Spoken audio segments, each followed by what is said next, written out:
Harry Potter, Dimensional Wizard. Chapter 376, Charles's Fate. Rowena walked into the Time Ores department, and everybody waited at the door for him.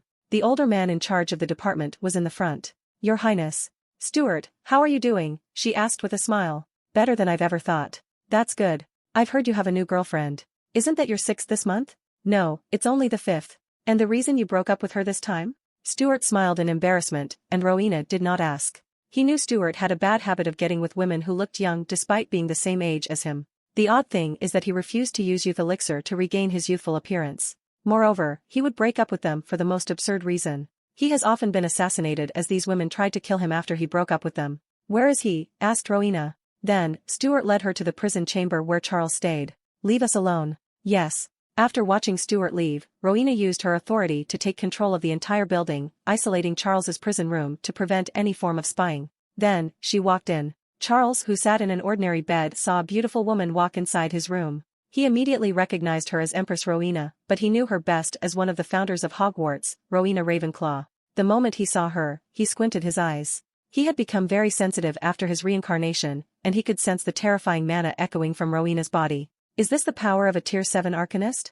Compared to the mana inside his body, it was like comparing a basketball to the size of the sun. After seeing this power, he desired it for himself. Do you know me? Asked Rowena. Of course I do. You're the Empress. I mean, do you know me from somewhere else? Somewhere else? If you are talking about your title as the founder of Hogwarts, I've read about it in school. Rowena squinted his eyes. Then, I'll ask you. Do you know who J.K. Rowling is? Charles trembled slightly as he rapidly tried to control himself. It seems you know, commented Rowena after seeing his reaction. I have no idea who you are talking about. It does not matter. You're coming with me to the palace. What is going to happen to me? I don't know. My husband will decide your fate, but you must wait a while. Rowena brought Charles back to the royal palace. She did not imprison him but restricted his movement. He could only move about in a few specially designed rooms that blocked the power of time to prevent him from escaping. He had no access to the Empire's knowledge, including public ones. He could watch television and surf the web but only news and entertainment channels. So, Charles spent the next 2 years like this until Edward returned. He stood before Charles's room as he reviewed all the information gathered on him in the past 2 years. Finally, he walked in. The first thing he saw was the slight surprise on Charles's face when he walked into the room. So, my fate is finally going to be decided. You can say that, replied Edward before looking around. He waved his hand to create 2 chairs and a table for 2. Are you going to kill me? Asked Charles after sitting down. Edward did not answer. I will give you 2 choices. Firstly, swear loyalty to Empire and sign a contract never to betray it. Charles immediately frowned. You won't be loyal to me but the Empire. And if you have the mean, you are more welcome to try to take my position. Charles did not say anything for a few seconds. What is the second choice? I will send you to a parallel universe where the story of Harry Potter has just begun, and I do not exist. However, I will erase all the knowledge you have from the Empire. I won't touch your memory from Earth, but all the knowledge you or the previous Charles had will be erased. So, I'll have to start over. Basically, I choose the second option, he replied without hesitation. Very well, nodded Edward before taking a scroll with a contract. Charles read it thoroughly, ensuring there was no trickery. Then, he signed it. Finally, a mysterious came into his mind and erased all the relevant information. The process lasted for a few minutes. Charles felt his mind empty as he could not even cast a spell like Wingardium Leviosa. He closed his eyes to see if his cheat ability could secretly keep these memories, but it could not. I really have to start from scratch, thought Charles. He could not remember the meditation method he had to sense and absorb mana. He could feel the mana inside his magic core, but he no longer knew how to expand his core to hold more mana. He forgot the method to enter his mind space or any information about the arcane rune magic. He also sensed that some key ideas were gone from his mind, and he knew just these ideas were valuable, and the Arcane Emperor did not even want him to think about them and try to replicate them. At this moment, Charles realized how much work he had waiting for him. He was lucky the contract did not take the previously gained spiritual power, so he could still reach Tier 2. However, he had to find ways to absorb or increase his mana. He was not a bloodline wizard, so his body did not make mana of its own. Charles took a deep breath. If he can do it, I can too. Are you ready? Why yes. Can I ask you a question? Sure, but I won't necessarily answer. It's not important information. I just want to know how strong Voldemort was. In the First Wizard War, he was only Tier 1. But, by the second, he was a pseudo-Tier 2. So weak. Edward smiled. Anything else? Could you send me to a particular period? Sure. Thank you. I will repay the favor. Send me at the same time as the Marauders. Fine. Edward pointed his hand, and a portal appeared. Charles hesitated for a moment before entering, and the portal closed after him. You just let him go so easily? Asked Fleur, who teleported into the room with the others. People from primordial Earth have either god complexes or protagonist syndrome after reincarnation. It's impossible to control their ambitions, and it's not worth all the time and effort. In that case, wouldn't it be better to kill him? He might become a problem for the Empire, said Bellatrix. If it were before, I would have eliminated him, said Edward. However, as I said, I suspect Merlin was injured. If the situation of the war is so dire, Charles might develop to one day become useful. It's good you're looking far into the future. But we should have someone look after him, added Olivier. I've already sent someone to keep watch on his progress. I wonder what he's going to do, asked Hermione. It's not hard to guess. He will try to copy me and create an empire of his own. He wants to create something better than me, said Edward calmly. Indeed, he seems envious of you, replied Hermione. How much do you think he will accomplish? His personal power can reach tier 6 if he does something extreme. The empire he created will be stuck at tier 3 if you don't count nuclear bombs classified at tier 5. Tier 6? Aren't you giving him too much credit, said Rowena. Without the knowledge from other worlds, he cannot create a perfect system like you did. You forgot the divine sparks that are in the Minister of Magic. If he creates ceremony magic using them, he could sacrifice all life and ley lines on the planet to reach tier 6. I've overlooked them. The first problem he will have to deal with is expanding his magic core, added Hermione. I did years of research and only succeeded because of your arcane rune magic. I don't know how long he will take. No, the first problem will be to increase his mana, said Fleur. He has to create ways to absorb it from the ley lines or invent a potion. If he is smart, he will probably try to transfer magic or wizard's bloodline on him, granting his body the ability to produce mana on its own. If he wants to create the empire, he also has to create a way for non-wizard individuals with magical talents to condense a core. Luckily for him, he has his core as a perfect example to study, said Hermione. You're too kind. You should have broken his core and have him really start from scratch. Don't be stingy. Let the kid have some breathing room. I just thought of something, said the quiet Luna. Would he take some of us into his harem? He will definitely do so, said Fleur with gritted teeth. And since he went to the Marauders era, he will probably add Lily, Bellatrix, and Narcissa. Luckily, I'm safe, added Rowena with a gloating voice. Are you? The Time Turner exists. And as long as he gets his hand on Flammel's elixir of immortality, he could go back in time to anywhere he pleased without worrying about rapid aging. No, I'm still safe. He has to first create a youth elixir. Plus, if he uses such a low-level method of time traveling as the Time Turner, he won't ever make it back so far to my time. Damn it, you're right. I suddenly regret not killing him, Edward added. Chapter 377, Havoc's Discovery. Edward spent time with his family for the next few days without announcing his return. He also watched the development of the war from the shadow. Then, 3 days later, he summoned Havoca Kainalu to the palace for his era-defining invention. Havoca was no longer a young teenager. 15 years ago, he was a Tier 0 arcanist with mediocre ability. Although his family was proud of him because he was the only one with magical powers, Havoca was under a lot of pressure since he knew the level of his talent. Every day he dreamt of being extraordinary and making his family proud. But, he was limited by his ability. Then, everything changed after a teacher encouraged him to enter a rune mathematics competition. Although he was initially hesitant, after the teacher insisted, he thought there was nothing to lose. And to his surprise, he discovered his talent in that field by winning the competition. Then, everything changed so fast that to this day, Havoca felt it was a dream. He was placed in a course to graduate early. The government granted him a dragon potion to elevate his magical talent. He was granted high-level access to information for all his research programs. Havoca then used rune mathematics to make many groundbreaking discoveries that allowed arcanists to have a fundamental understanding of the universe. Additionally, his formula allowed people who were not magically gifted for spells but excellent at mathematics to reach the level of casting instant spells. Instead of using things like talents, imagination, and feeling, some arcanists could now use pure mathematics to cast their spells using the arcane rune system, elevating their power and status in the empire. With these formulas, Havoca acquired one of the highest statuses any arcanist could receive in the empire. He became a tower master. With his newfound power and wealth, Havoca bought dragon potion for his family, allowing them to walk the magical path. And he even reached Tier 5, about to enter Tier 6. Then, he focused on his most significant discovery. Havoca stood before a tall golden door. He took a deep breath to calm down before taking a step forward, which made the door open automatically. As he walked inside the palace, he saw 2 people waiting for him, and he recognized them as the Arcane Emperor and the Empress, Delacour and Granger. Your Highness, he bowed with the proper etiquettes. Havoca was slightly surprised as the Emperor barely showed up in the past few years. Although there has been some national address, it is common knowledge amongst the powerful arcanists that the person who spoke was most likely a clone. The real Emperor had disappeared to some unknown dimension as he did before. However, after seeing the person before him, Havoca felt he was the real deal. There is no need for formalities, said Edward as he walked next to him and patted his shoulder. The last time I saw you, you were only 16. Your Majesty, you know me before? There is no point in hiding from you. We detected your talent way long before you even did. The competition. That's right. Our divination department detected you would change the world, so we ensured your potential was developed properly. Thank you for taking care of me, Havika replied with gratitude. All right, show me your discovery. From now on, treat me as a pursuer of the truth like you, not an emperor. Yes, Havika replied before activating his watch, showing a 3D holographic image. Using rune mathematics, I've created a model of the universe.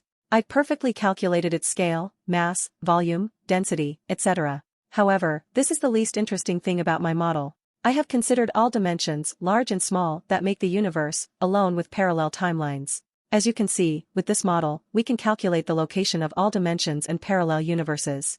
Havika was excited as he explained his model. He was not exaggerating as his model allowed the Empire to discover all dimensions and navigate through the infinite parallel universes. But that's the end. After expanding the model's scope, I've discovered other planes of existence. Edward squinted his eyes as he remembered the demons that Hermione summoned with her talent. The devil said it was from the abyss plane. Imagine you could go outside of our universe. There, floating in nothingness, is what I call the astral realm. Another word I've heard before, thought Edward as he remembered Albion mentioned this to him after he visited the Full Metal Alchemist universe. And containing inside the astral realm are countless planes of existence, some as big as our universe, and maybe even bigger. Each plane could have different civilizations, races, cultures, power systems, and many other differences. With my model, I've calculated the location of 2 planes. Unfortunately, I do not have the authority or resources to explore. We are currently short on manpower, so you will have to wait a while, replied Edward with a genuine smile as he looked at the model. This was indeed a breakthrough that would impact the Empire for all eternity. Your discovery is beyond magnificent. Your name will forever be immortalized in the history book. Havika became a little embarrassed after hearing this.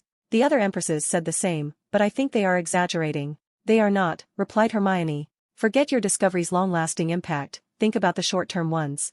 After this catastrophe, the Empire will most likely have complete control of the Milky Way galaxy. At the same time, the Tier 10 gods in the universe now have eyes on us, so we will have to isolate ourselves as a form of protection. The resources of the Milky Way are not enough for us to continue rapidly developing. And now, we can explore other planes to fix this problem.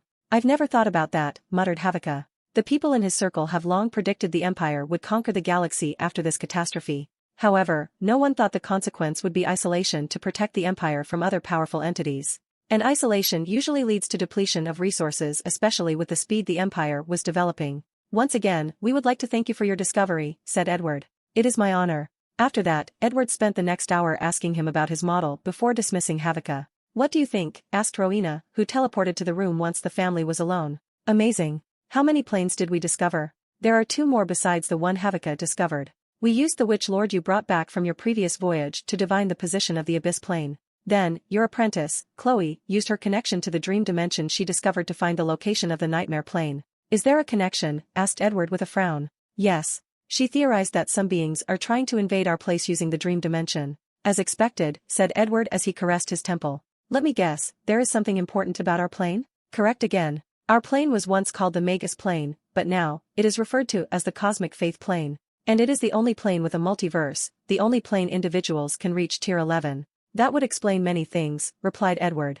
There were a few things he could not figure out. Tier 10 gods needed the faith of an entire universe to reach such a level. Yet, no one has conquered the universe, but there are countless Tier 10 gods. So, where did they come from? The answer is that they conquered other planes to reach Tier 10. This information also means there is a vast difference between Tier 10 gods. For example, the ones who conquered 10 planes and gathered faith as way more powerful than the ones who only conquered 1. Another mystery that Edward solved was why Chronai tolerated the faith god despite showing dislike for them. It was not simply because she could not actively interfere and deal with them. They protected the plane from invaders trying to reach Tier 11. Edward could imagine how many hungry Tier 10 entities could not wait to enter the Cosmic Faith plane. Where did you get this information? We got it from the rebels of the Intergalactic Federation. We even learned that the Starskin race is from another plane. Interesting, he replied before looking at Hermione. If your ability allows you to summon living creatures from other planes, we might use it to find these planes. I've thought the same. Edward nodded his head before looking at the model. This thing is more valuable than Havika could imagine.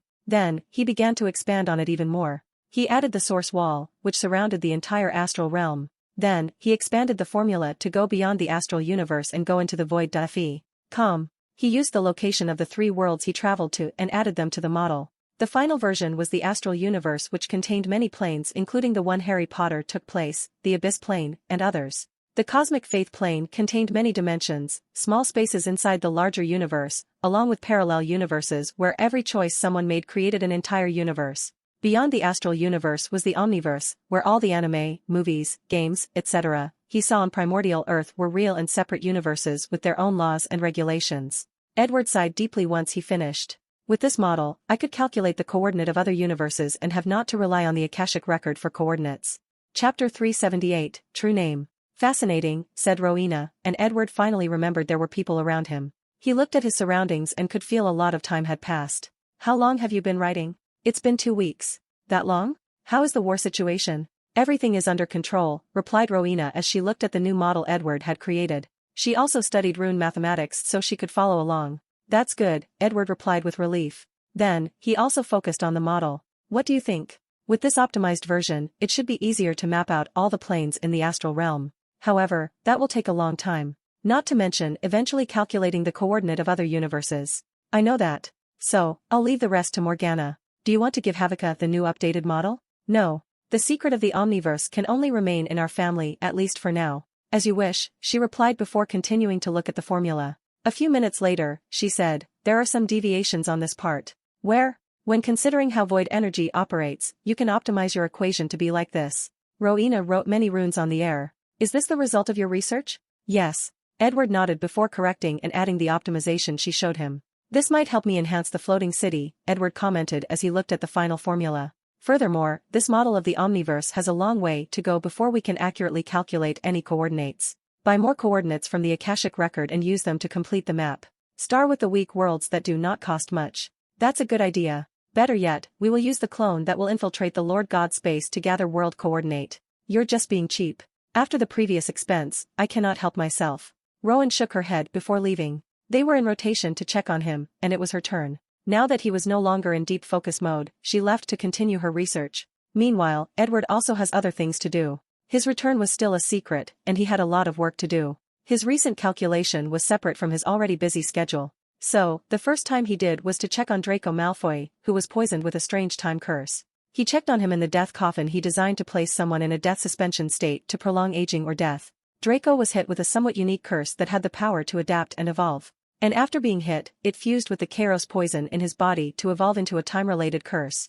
Edward found the curse somewhat interesting, so he removed it from Draco's body and had Magicula absorb it. Why, your majesty, muttered Draco after waking up. You will need some time before you can completely recuperate. Thank you for saving my life. Don't mention it, Edward replied calmly. My return needs to remain a secret for a while, so be discreet with your words. Yes, your majesty. Edward then left before calling Lucius and Narcissa to come to see their son. Back in the palace, he entered a deep state of meditation. Ever since he returned home, he could feel something brewing inside his soul dimension. And he knew it was his true name since Merlin told him about this. And during his distraction creating the model, the process finally ended. Edward Tabeoth Rycreeves Hench Dejanelder Beyondel Darkick Bones. Is that my true name? Thought Edward as information regarding true names appeared in his mind. They were usually that long, if not longer. And true names served many purposes. After acquiring a true name, his name, in general, hold power. As long as someone speaks his regular name with the purpose of reaching out to him, he could sense even across dimensions or planes.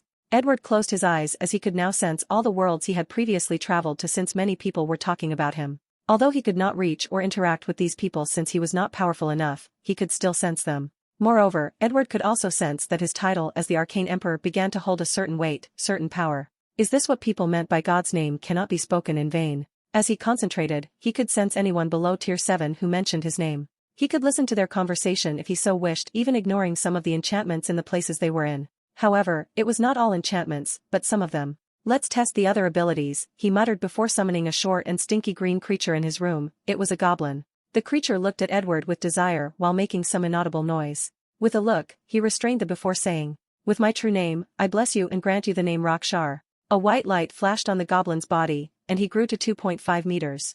It evolved into a goblin warrior, commented Edward. Master, said the creature as it knelt on one. His intelligence evolved from a 6-year child to an average human. His soul or mind has no spell affecting him, yet he has an instinctive desire to serve me. Moreover, my main and spiritual strength have drastically decreased to evolve a single goblin. The payoff is not worth it. Edward pondered as he observed the goblin warrior. It seems that the more intelligent a creature, the more noble or powerful their bloodline, the less effect this ability has. It's an excellent way to raise followers. Do you have any magical ability? Yes. Display it. As you wish, master. The goblin warrior concentrated before rushing forward, leaving a shadow behind. His leg can gather mana in the surroundings to strengthen his muscles, allowing him to dash forward with great speed. Not bad. This ability was mediocre, but it was considered not bad for their race because goblins usually have zero magical abilities. Edward sent this goblin to the army to train before doing more tests on his ability to grant creatures names and evolve them. As he theorized, this ability had little to no effect on humans or creatures like dragons.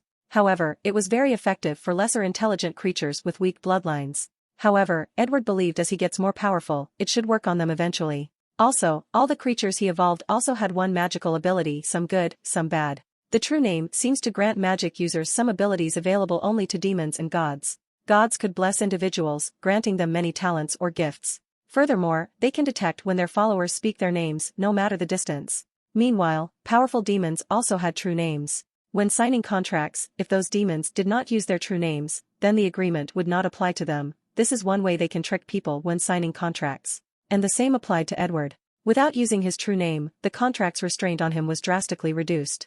Although not utterly useless like demons, it was to the point where he could withstand the backlash of most contracts that did not have his true name. Another ability was that if someone knew a demon's true name, they could control them. However, if someone knew Edward's true name, they could deal severe damage to him. Edward raised his palm to create a small flame. Then, the flame suddenly increased by about 30%. So, blessing spells with my true name can increase their strength. That's interesting. With Arcane Spark, the increase could be said to be useless to arcanists, or it could also be argued that it further strengthens them. After doing a few tests, he called Olivier. Was the true name an issue?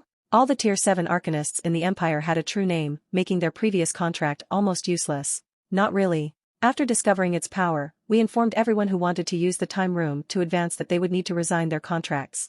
Most agree after they realize they might need our help to deal with the Kairos poison. Some had to be threatened, and the uncooperative ones were dealt with. Furthermore, we will also pass a law that all future Tier 7 arcanists must do the same. Edward nodded. Resigning the contract will not reveal these individuals' true names.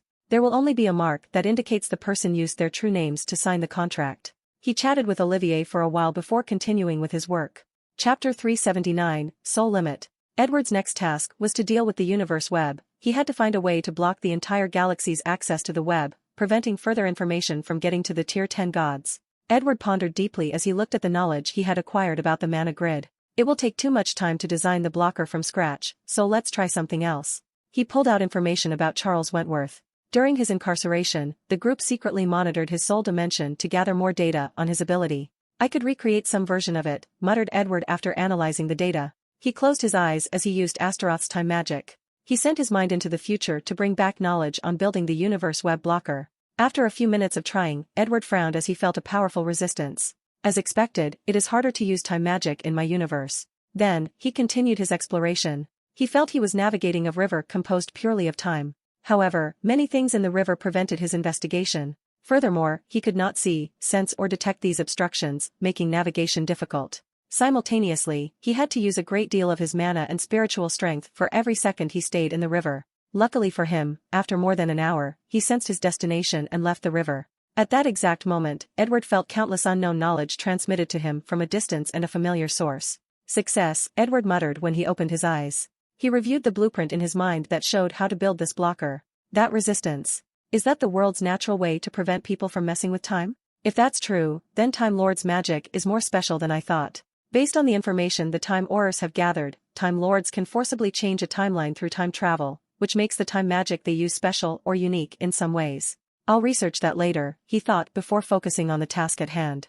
After digesting everything, Edward quickly concluded he needed an increase in tier to ensure nothing went wrong for this project. Furthermore, with the current war situation, it was in his best interest to reach tier 8 as soon as possible to prevent the unexpected. So, without hesitation, he went to work. He teleported to a room where a 5-meter skeleton lay in the middle of a formation. Looking at Herpo's appearance, he sighed before getting into action. In the past few years, the Empire has done a great deal of research on divine energy, reaching the point of almost draining Herpo of all his energy. With those research as a basis and the research on godhood from the Konosuba universe, Edward finished the last step in draining him dry. Then, he removed Herpo's soul from his body and operated on it. He removed all his memories and emotions before doing a primary purification of the soul and correctly storing it. He planned to use it later as it had many uses, such as creating a Tier 8 golem. Furthermore, Edward preserved Herpo's divine flame and altar for further study. Finally, he drained the death god's blood, heart, brain, muscles, and bones since they were valuable resources.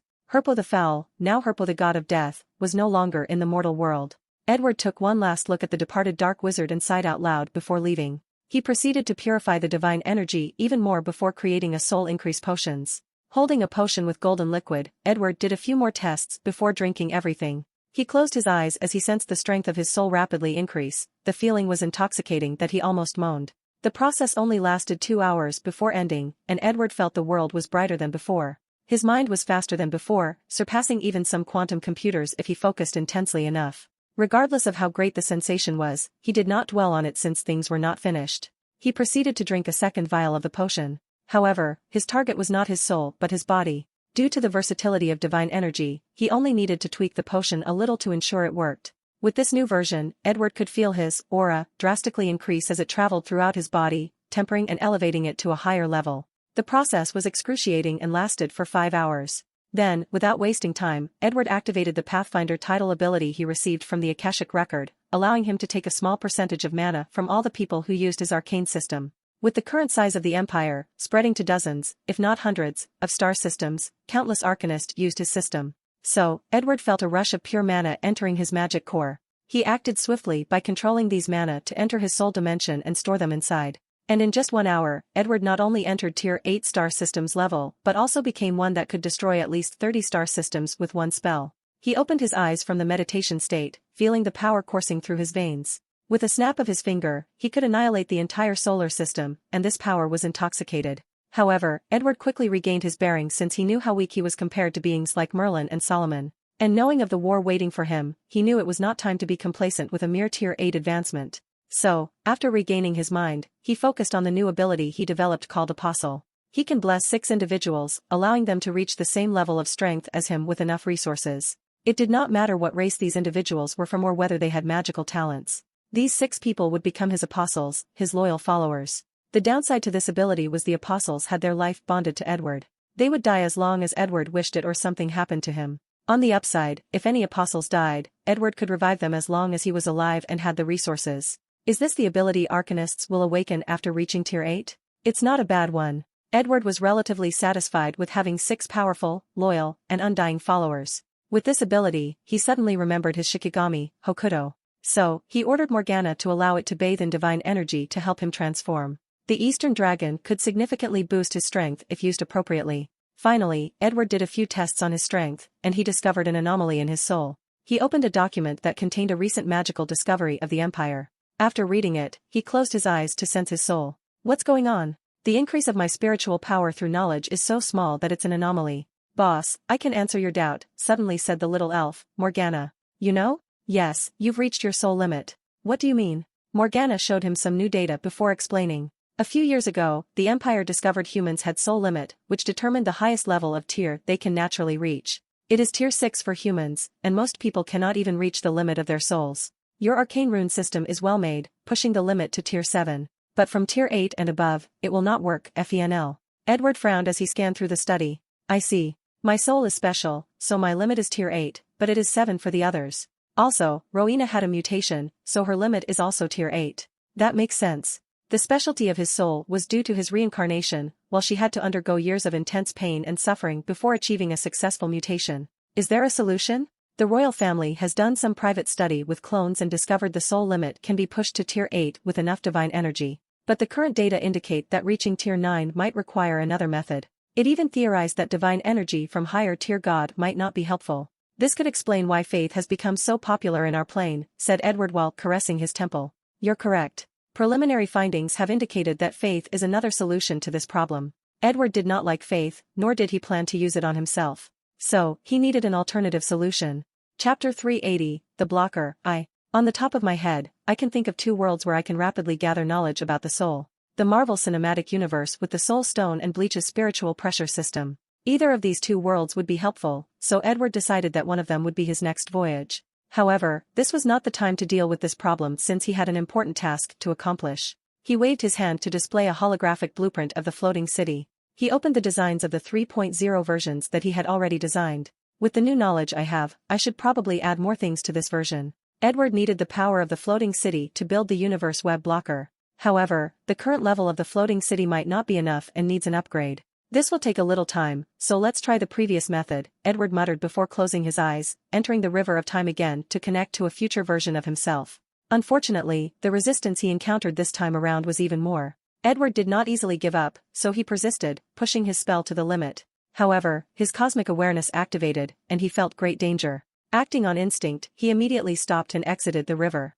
Where did the danger come from? Are there some time creatures hunting for people messing with the flow of time? He shook his head as he decided to give up on taking a shortcut. Instead, he began to design the floating city on his own. He asked Morgana to show him a list of research that might be helpful for his upgrade. Narcissa and Soleil have perfected the psychic energy path? Edward muttered before checking the result of their research. After studying the Novad race he brought back, these two tower masters made significant academic advancements. They created a subclass called Psychers Arcanists with people who use psychic energy as their primary energy source. They have invented ways for people to condense psychic cores in their brains and increase the quantity of this energy. Unfortunately, this subclass can only reach tier 6 so far, but it is still a path for many people. It's a shame this subclass is also not universal like aura, commented Edward. People need to have a specific mutation of their brains or a specific innate spiritual power to become psychers. And unfortunately, that brain mutation cannot yet be copied through genetic modifications. Nevertheless, their research is useful.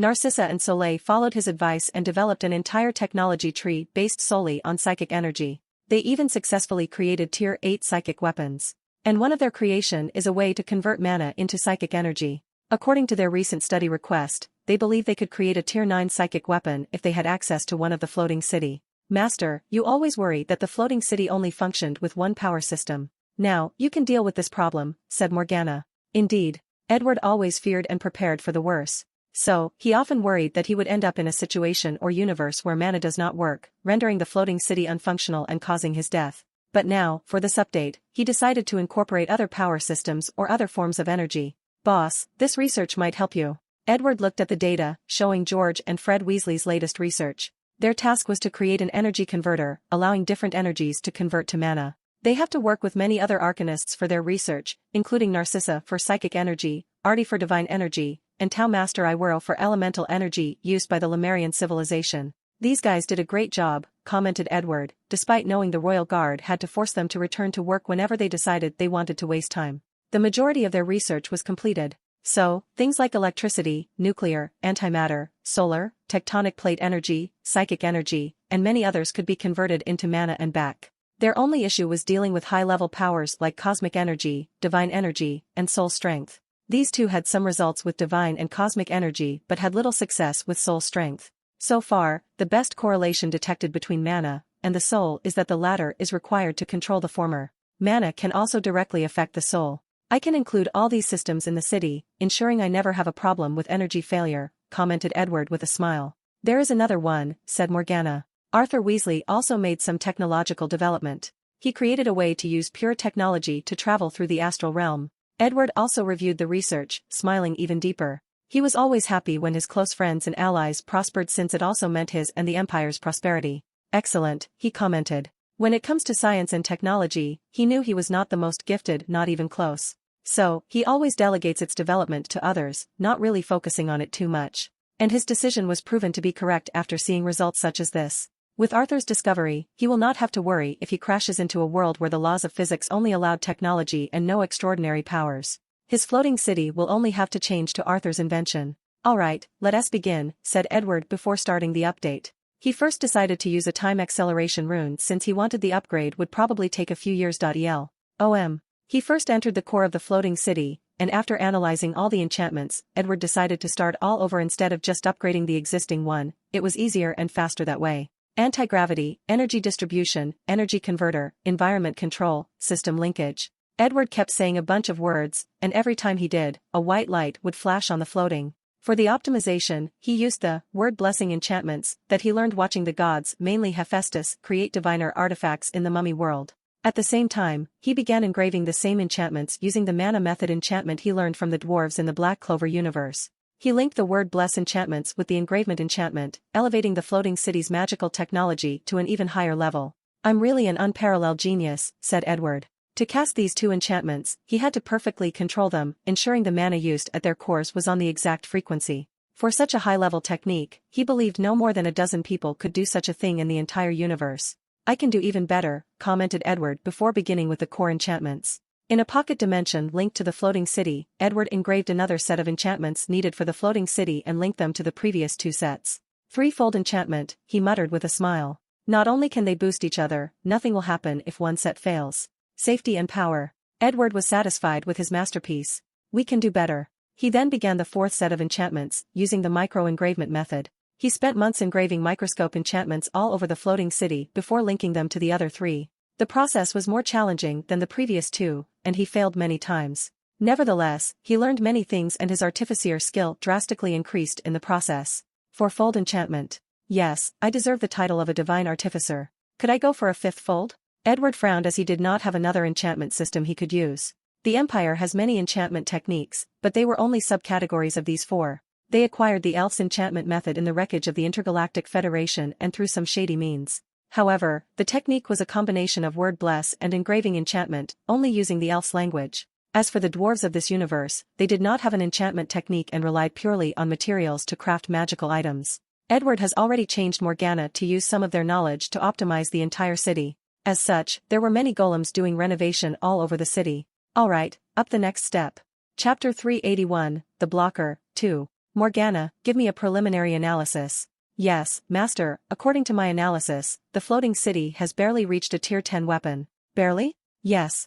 A Tier 10 individual has enough power to destroy a universe with one move. Meanwhile, the floating city would need between 2 to 5 attacks. I see. Anything I need to pay attention to? Yes. One ether core is not enough to sustain the energy required to operate. You need at least 3 of them or optimize the current core. I figure this might be an issue. I'll deal with it. Anything else? Yes, you need to test the new energy conversion system as there seem to be some problems with so much energy interacting. Edward checked the data, and she was correct. Once the floating city began to harness a tremendous amount of energy, the converter enchantment began to malfunction. This only needs more trial and error to modify, so you can deal with it. You're also in charge of installing the technology system. Just show me the final result. Yes, sir. Edward proceeded to work on the traveling system. With the recent development of void energy, he can travel instantly to anywhere as long as he knows the coordinates. However, the system still had to be fine-tuned. He called Rowena to help him and to see if she could modify and improve the process. And she did. He also took this opportunity to spend some alone time with her. Once the process ended, he tested. He activated the city and entered the void. As he looked at his environment, Edward felt something different despite not being the first time he was here. I'm truly lucky. Edward knew if it were not for that void tier he discovered in Rowena's timeline, he would not have so quickly discovered omniverse travel. The best outcome was that he would have found the astral realm and other planes. As for how he could leave the source wall and enter the void, he might have to wait until he reached tier 12. It doesn't matter. Luck is also a part of success. He activated the city and instantly appeared outside of the Konosuba universe. He started it again and appeared in the Fullmetal Alchemist universe. Edward proceeded to revisit all the places he traveled to before returning home. Next is the Karma Empowerment System. The way he planned for the floating city to reach Tier 10 was through the use of karmic empowerment. Luckily, his research, Hermione's, and Lily's arcane spark made that possible. His design is to fuse the underworld and Elysium from Black Clover into a super arcane spark for the entire system, allowing it to use karma empowerment to boost all its systems including the attack mode. For this system, he called for Hermione and Wiz's help. Hermione was currently interested in studying karma and was even trying to build a karma staff with karma authority. Meanwhile, Wiz was naturally gifted regarding things of the opposite nature, similar to Yin and Yang. So, she was a great help when Edward had to ensure Elysium's positive karma and the underworld's negative karma were perfectly balanced in the arcane spark. The final result was a black crystal the size of a 10-story building floating above an empty room. Immediately, Edward entered the void to test the effect. You've succeeded, boss. The floating city is a tier 10 weapons. Indeed. Let's get more data. Edward then traveled to a parallel universe before entering the mirror dimension of that timeline where there was no life. Then, after waiting for the ether core to recharge, he activated the divine spark and fired. The sight he witnessed was both beautiful and scary. An entire universe, comprised of infinite planets, stars, and galaxies, vanished in seconds.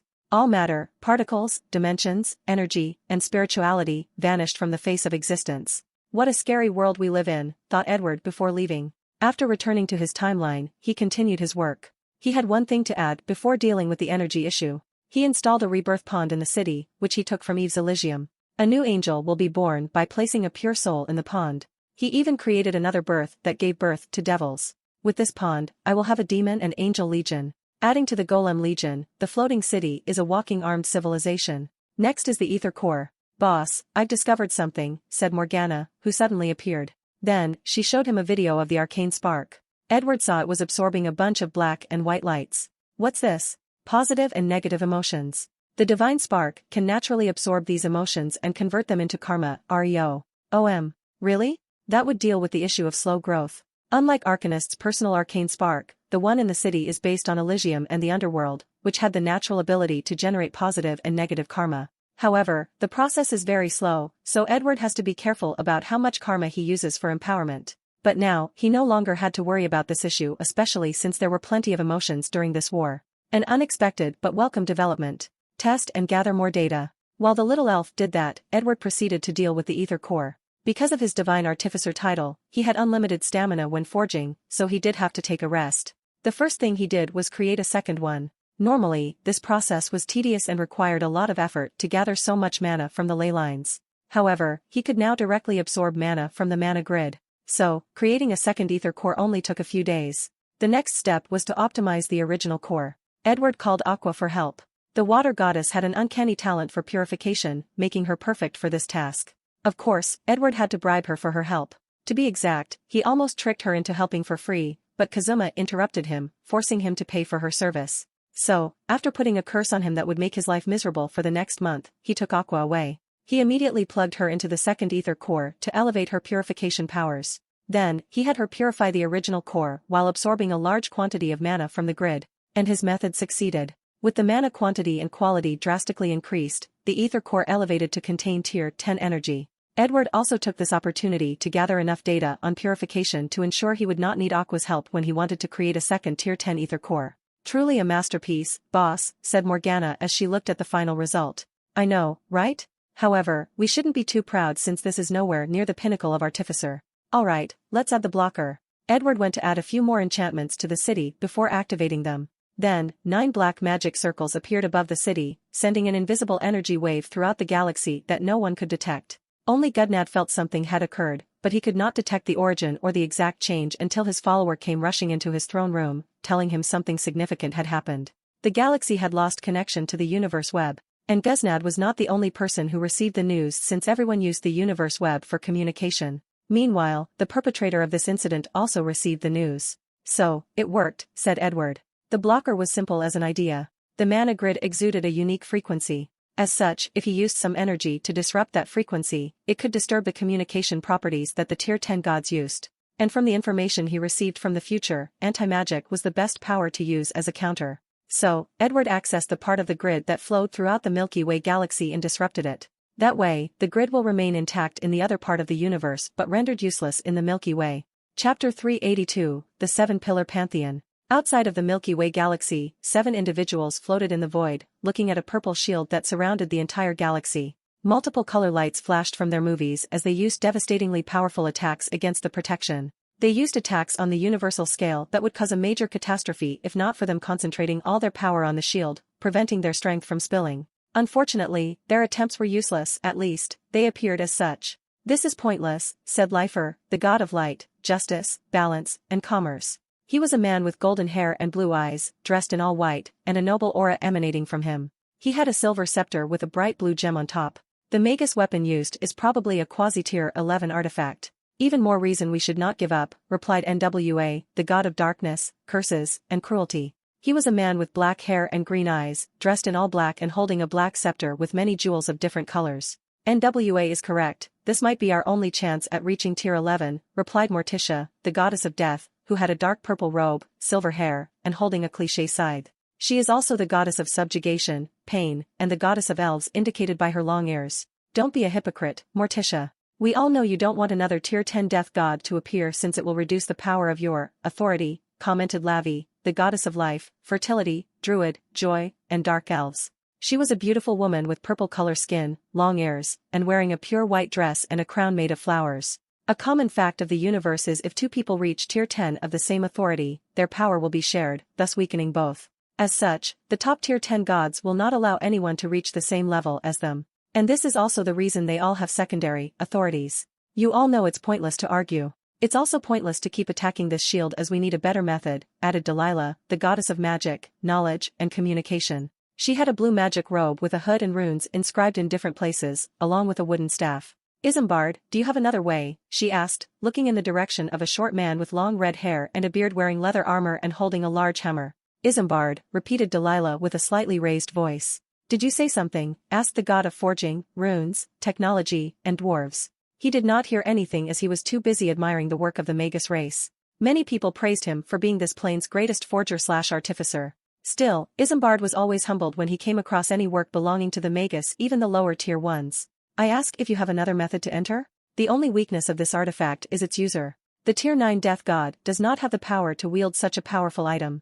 According to my calculations, even if we do not do anything, in about 5,000 years, the artifact will stop working. If we can continue to attack, we might reduce it to about 2,000 years. That's a very short time, commented NWA. However, the longer we spend here, the higher the chance that something goes wrong. Honestly, I'm surprised these stinky dragons have not come yet, said Morticia with a sneer. The news that the Dragon Temple was searching for the Thunder Dragon King is most likely true, commented Lifer. However, I could not fathom why Tiamat did not show up. She loved to meddle in other people's business.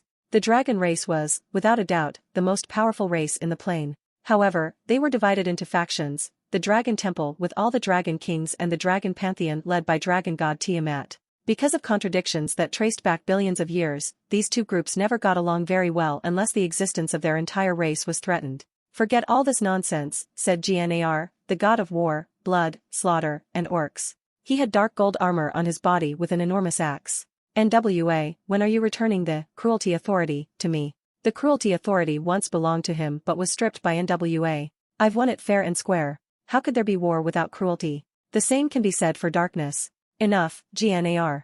You've agreed to the rules of our alliance. Follow the rules or pay the price, said Lifer with a stern look. Meanwhile, as Gnar sensed all these people looking at him with dangerous lights deep in their eyes, he relented. Fine. I'm worried about the Guardians showing up, said Lavi. And as soon as she said these words, everyone became somber. Their alliance, called the Seven-Pillar Pantheon, is one of the most powerful factions of this plane. They controlled the Intergalactic Federation, the Universe Web, and the Cosmic Bank. Although there are many other Tier 10 gods or individuals, none have conquered as many planes as them, meaning very few factions are on par with them. In strength, they can rival the Dragon Temple or Pantheon individually. Nevertheless, they had to be afraid of the Guardians. There is no need to worry, said Delilah. They are bound by their duty, so they cannot act for their profit. Do you think they will not risk everything for a chance at reaching Tier 11? Commented Morticia with a sneer. That may be so, but they would also pay a severe price for breaking their oath, rebutted Delilah. I'm trying to say that we do not have to worry about them for now. So, let's focus on how to deal with this barrier.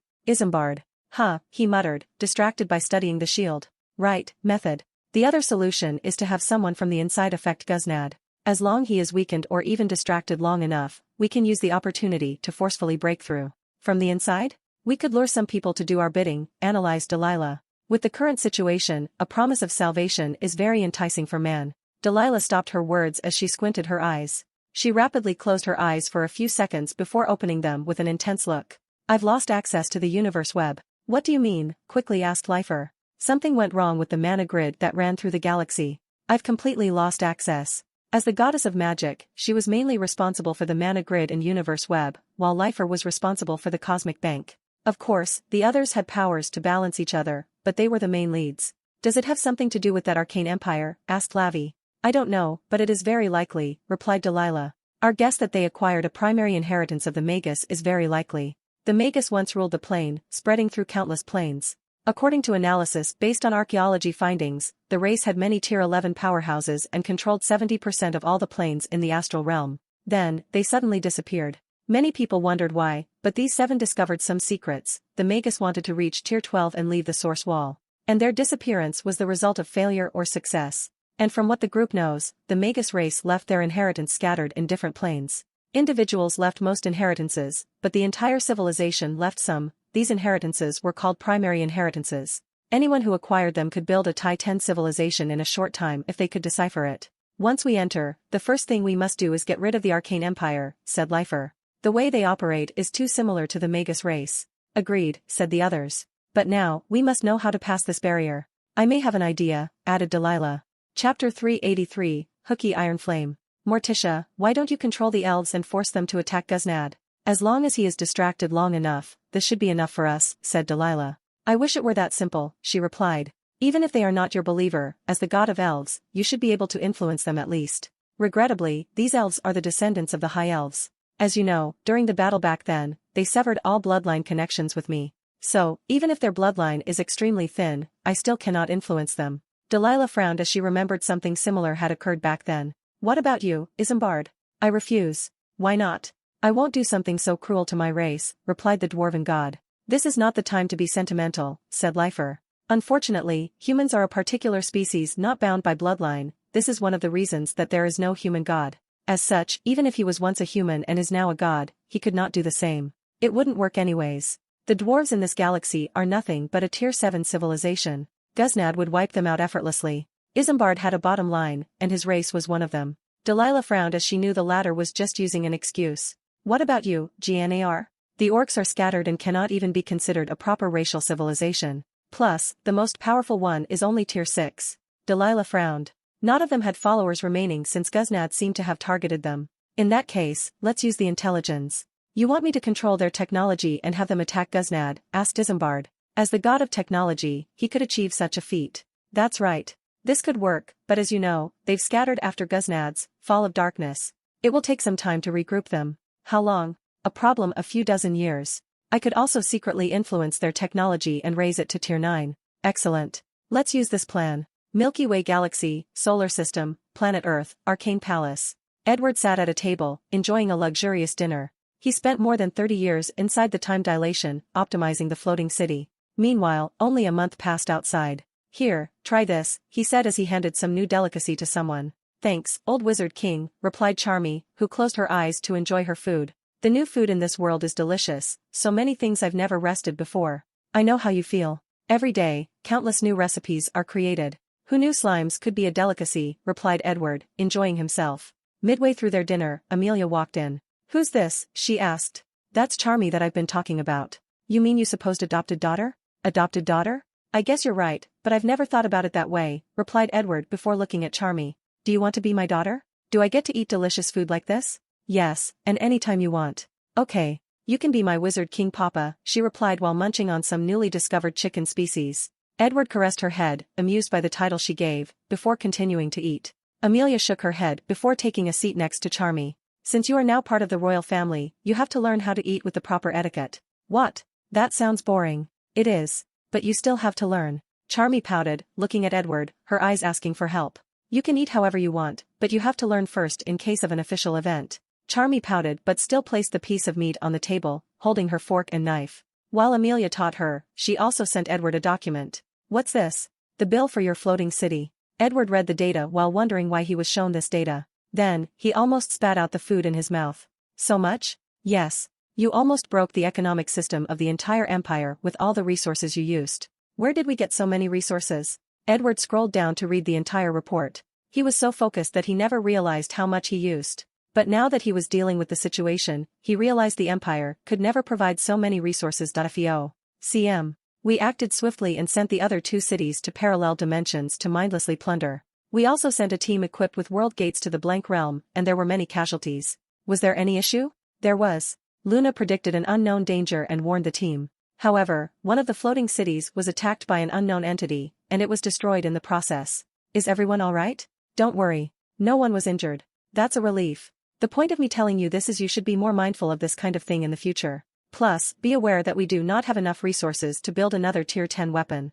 I see. I guess we should also temporarily stop traversing the multiverse. That would be wise. How is the war situation? Guznad seemed to be more occupied than usual. His forces have reduced their attack frequency. Anything I need to do? Yes, but before that, when are you announcing your return and beginning the new update to the library? Once the announcement begins, the Empire will enter a new era, an era where every citizen can use magic. We have to wait. The universe web has just been blocked, and if I suddenly announced my return, some people might be suspicious.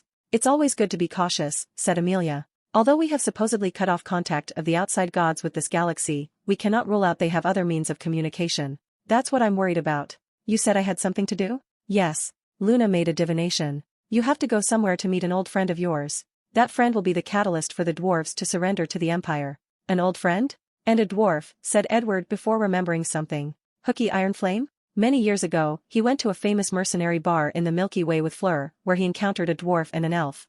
The elf lied to him by his name and was very arrogant after Edward told him that elven enchantments were not that amazing. Luna did not give me specifics. She only said if you go to Planet Sop 2 days later, you will meet someone special. Then, events might unfold that lead to the integration of the dwarves.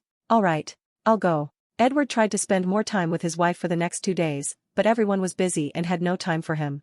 So, he had no choice but to spend time with his mother, father, and newly adopted daughter, Charmy. His family loved her, but his mother started asking him when he would give her grandchildren. So, Edward had to run away from her after his explanation did not appease her. He hopped on a spaceship at the scheduled time and headed to Planet Sop. Once he arrived, he quickly noticed this was a planet ravaged by a second commander from the Undead Legion. Edward used a spell to scan the entire planet and located Hooky in the process. The latter was in the midst of protecting someone with a group of mercenaries. And Edward also recognized the person they were protecting. A screen appeared before him as he observed Hooky's team. He realized the undead's target was the client these mercenaries were protecting and that they would not last long. So, this is what Luna meant. Without saying anything, he teleported above the group. His arrival alerted the group, making them think another enemy had arrived. Hooky, is that you? Asked Edward. The short, red-haired dwarf squinted his eyes, trying to remember this newcomer's face. Edward Bones? As soon as he said these words, everyone became shocked as they observed Edward closely. And the face belonged to the one they had seen before. Chapter 384, The Dwarves. The Empire has a public relations department tasked with keeping a positive image of the Empire to outsiders. They also took control of Edward's Universe Web social network page, posting some information and update. So, as soon as Hooky said Edward's name, the other mercenaries recognized the Arcane Emperor, the man labeled as one of the most mysterious people in the Milky Way. During the years of the war, the man rarely showed up, yet, his empire prospered. Furthermore, his love for the people has not been affected despite his absence. On the contrary, his disappearance and mystery seem to increase his rating amongst his citizen. Your Majesty, said Hooky Ironflame. There is no need for formality. You can be considered an acquaintance. Hooky hesitated only for a moment before nodding. Then, he said with a wry smile, I never thought you were such an important person. Back then, it was not necessary to reveal my identity. Plus, you wouldn't know who I was even if I did. True, replied Hooky. The wonderful thing about the Arcane Empire is their existence only became known to the galaxy in the past decades. And the moment they showed in the world stage, they became a Tier 8 civilization. And not long afterward, it was revealed they were secretly a Tier 9 civilization. So, what brings you here? Asked Hooky. Before Edward could respond, the barrier protecting the barricade these mercenaries hit and began to tremble. We won't hold on for long, screamed one of the Tier 6 mage managing the barrier. Another Tier 6 archer used a spell called Anima Vision, allowing it to display what was happening outside their camp through the eyes of a trained hawk in the sky. The group could see a large group of undead, led by a Tier 7 mummy. They immediately concluded that they could not survive this attack, so some people began to ponder whether they should run away and abandon protecting the target. However, considering the latter's identity, they might end up being hunted afterward. And with the galaxy completely blocked, there was nowhere they could run to. Let me help you before we can talk, said Edward, instantly giving everybody hope as they finally remembered someone important was in their presence. Some astute mercenaries like Hooky and the client could already tell Edward was powerful when he appeared in this room, completely ignoring the barrier.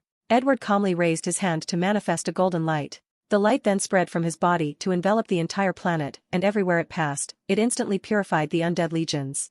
The second commander, the mummy, tried to resist, but it was futile. That's the power of Tier 8, thought Hooky. I guess he was hiding his power when I met him. The dwarf would never believe someone to go from Tier 5 to Tier 8 in about 20 years since he met Edward. So, he concluded the latter hid his strength when they met. This planet contains large veins of mithril. It's a great resource for the Empire, muttered Edward, and everyone could hear him. These mercenaries instantly became envious, thinking about how precious this planet was. However, they did not dare have any other thoughts about who was before them. Just the fact the latter was Tier 8 was a deterrence enough, not to mention an entire empire behind the man. Where were we? Said Edward as he looked at the group. I asked why were you here, replied Hooky as his intuition told him this acquaintance's presence was not usual. One of my advisors divined that I could have a fateful meeting on this planet. I thought it was you, but now I know who it was referring to, King Phasman Stronghelm. Thasman Stronghelm, king of the Stronghelm Kingdom, a Tier 7 civilization of the dwarf race. He was a short man, about 1.3 meters, with long brown hair and a beard. He did not have a crown since he had to hide his identity for this mission. Thasman had a severe look on his face as he looked at Edward. Although the dwarves were known for being straightforward and honest, the same did not apply to him as a ruler. He needed to be intelligent, cunning, and observant to deal with foreign relations. And the moment he saw Edward, many things came to mind. He first pondered whether the Arcane Emperor came to kidnap him to serve as a form of political bargaining. Although the Empire had a positive image, Thasman had to be weary and think for the worse. Secondly, when he learned that Edward was Tier 8, he understood how terrifying the Arcane Empire was. During this entire war, the highest level any individual of the Empire had displayed, including the royal family, was Tier 7. And yet, through magical technology, the Empire was the least affected by this war. However, he also learned the Empire never used its full power since the Emperor never participated in any battles, and he appeared to be the most powerful individual. It's an honor to finally meet you, Emperor Edward Bones. The pleasure is all mine. But why are you in this faraway place without any protection from your kingdom? Thasman did not answer, and Edward smiled in return. There is no need for them to be on guard. You should understand the Empire's purpose by now, as we have not tried to hide it. You should also understand if we wanted to be the aggressor, no one could stop us. Thasman knew of the Arcane Empire's ambitions to conquer the galaxy by using the current chaos to force different races and factions to surrender to them. He had already analyzed the situation with his advisors and knew their race had no choice but to surrender eventually. The Stronghelm Kingdom survived the fall of darkness for a few reasons. Ghaznad placed little emphasis on them since they were only a Tier 7 civilization. Second, the Elf Kingdom and the Starkins race went out of their way to protect them. These two factions knew the importance of weapons in a war, and the dwarves could manufacture a large quantity of them. Although the dwarves did not have an enchantment system, they were the best blacksmiths in the galaxy. Furthermore, these races only needed to outsource the forging part to the dwarves, and they would do the rest. And the dwarves were very important since the elves and starskins did not have the best enchantment to purify undead, but they had materials with purification powers. And through their blacksmithing methods, the dwarves could forge purification magical weapons. Thasman took the opportunity of the chaos to unite all the dwarves not part of the kingdom under the promise of protection. Unfortunately, as the war proceeded, the elves and starskins could not even protect themselves, let alone others. So, the dwarves allied with scattered races or civilizations affected by the war. They would supply weapons to these people, and they would fight and protect themselves and the Stronghelm Kingdom. But even then, Thasman had to ask the Arcane Empire for help a few times to survive a few calamities. I'm sorry for my rudeness, said Thasman. I'm ashamed, especially considering the dwarves owe you a great debt. It's fine. Thasman sighed. I came here because I heard the news that a star mana core might be on this planet. But as you can see, the news was false, and I believe I was betrayed and lured here. I'm sorry for that. Luckily, you've arrived. Edward nodded. Star mana core. That's a precious thing. As the name implied, this was a core formed at the center of a star or planet by condensing all the mana of the star into one object. The core is the ultimate form of energy, similar to an ether core, and can be used for various purposes. Edward did not care about the star mana core since the ether core was better. Furthermore, with the mana grid, he could not artificially manufacture one if he wanted. Let me guess, you wanted to elevate Chaos View to a higher tier? Chapter 385, New Force. The dwarves' magic system only allows them to each Tier 6, and the Stronghelm Kingdom is a Tier 7 civilization because of a powerful weapon. A sword, to be precise, called Chaos View. Edward guessed Thasman wanted the star mana core to elevate Chaos View to Tier 8 or higher. You are correct, replied Thasman. Then, he suddenly remembered something. You're an artificer, right? Yes, and one of the best in the universe.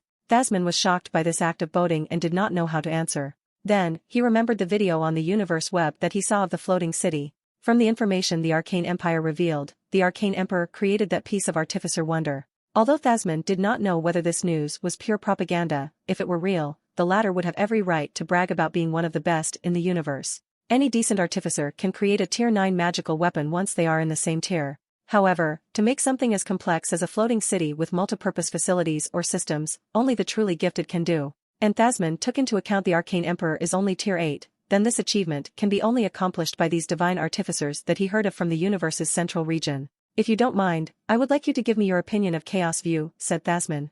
Are you sure? Asked Edward. If I'm not mistaken, that sword is your kingdom's natural treasure. It's fine. I'm asking from one artificer to another. Most dwarves considered themselves blacksmiths instead of artificers. However, once their skills reach a certain level, they will acquire that title even without enchanting capabilities. Plus, I'm sure a Tier 7 magical artifact is nothing to you. Thasmin could detect Edward's robe was a Tier 8 artifact, and all the rings in his 10 fingers were between Tier 7 and 8. For such a person, a Tier 7 sword was indeed nothing significant. Edward did not outwardly acknowledge Thasmin's words since he knew when to be cocky and when to apply modesty. He agreed with the latter's invitation before taking some time to talk with Hooky Ironflame. He knew the importance of connection even if there was a prominent class and status difference. As such, Edward communicated with Hooky and the other mercenaries. He even gifted them with a few magical artifacts and magic scrolls to help them survive the war. Afterward, he took his spaceship with Thasmin, heading to Mountain Flame Star System, Longbeard Planet, the home of the dwarves. During the entire voyage, Thasmin admired the craftsmanship of the spaceship, and they discussed techniques. After notifying his court, the spaceship successfully landed on planet Longbeard. As soon as Thasmin descended the ship, they saw 2 dwarves, 1 man and a woman, running towards them. "Your Majesty, did you succeed?" yelled the female dwarf. However, when they saw Edward next to their king, they immediately took out their weapons and became weary. Not even a second later, another group came from behind these 2 with the same excitement. However, they pulled out their weapons when they laid eyes on Edward, ready to attack at a moment's notice. "At ease," commanded Thasmin. "This is our guest, the Arcane Empire's emperor." Yet, his words did not appease these people. "Your Majesty, you know the rule," commented the female dwarf. "I know. Do what you have to do." She motioned to her companion, and the dwarf took a necklace and slowly walked before Thasmin, waving it before him. No sign of mind control or possession. "But, we cannot be completely sure. Don't waste our time. Bring Chaos View, it can detect if I am me or not," said Thasmin, and the dwarves agreed. A few minutes later, someone brought a beautiful silver sword in a brown wooden box. The sword was simple, with no design. Yet, its simplicity elevated its beauty. "Who says the dwarves have no aesthetic bones in their bodies?" thought Edward, waiting for the dwarves to deal with their security check. Thasmin did not waste time picking up the sword, and all the dwarves sighed in relief. They knew that even if Guznad himself possessed Thasmin, he would never pick up the sword unless he used swords. Only the Stronghelm royal family can only pick up Chaos View. "Hurry up, we have a guest to receive." Soon, the dwarves set up a banquet with alcohol and meat, primarily boars. Edward shared his divine wine with them. The god of wine from the Konosuba world made it for him with many precious materials. At the central table, Thasmin, Edward, and the Stronghelm Kingdom's most influential ministers sat at the main table while a few other guests came to attend. "So, what do you think of the sword?" asked Thasmin, taking a big gulp of wine. Edward drank elegantly as he looked at the sword in the middle of the table. "Cm. It's a great sword. Orichalcum is a very hard, heavy, dense metal and extremely difficult to melt and mold. The creator of this sword used the heat from the core of a star to melt it. To remove the impurity, the forger used a spell alternating between extreme cold and heat. To shape the sword, a total of 290 strikes equivalent to a Tier 6 attack were used." Edward looked at the sword even closer. Ignoring the shocked look of everyone nearby, he continued, "Originally, this sword was only Tier 6.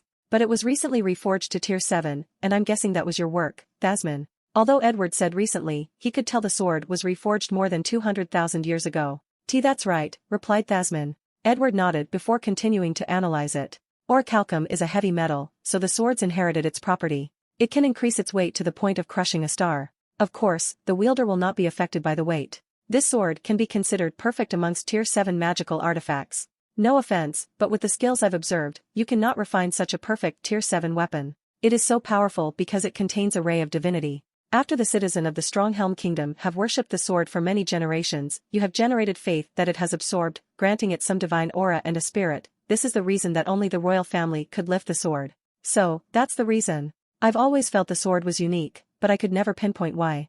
Thasmin never told anyone that the sword would communicate with him through warnings of danger. One of the reasons the kingdom survived Guznad's fall of darkness is because the sword warned him of impending danger, allowing him to be prepared. This sword is quite unique. It only needs a few enchantments to reach Tier 8. And if it has enough faith, it can evolve into a true spirit and gain sentience. By then, it could evolve on its own and maybe become a false god. Are you serious?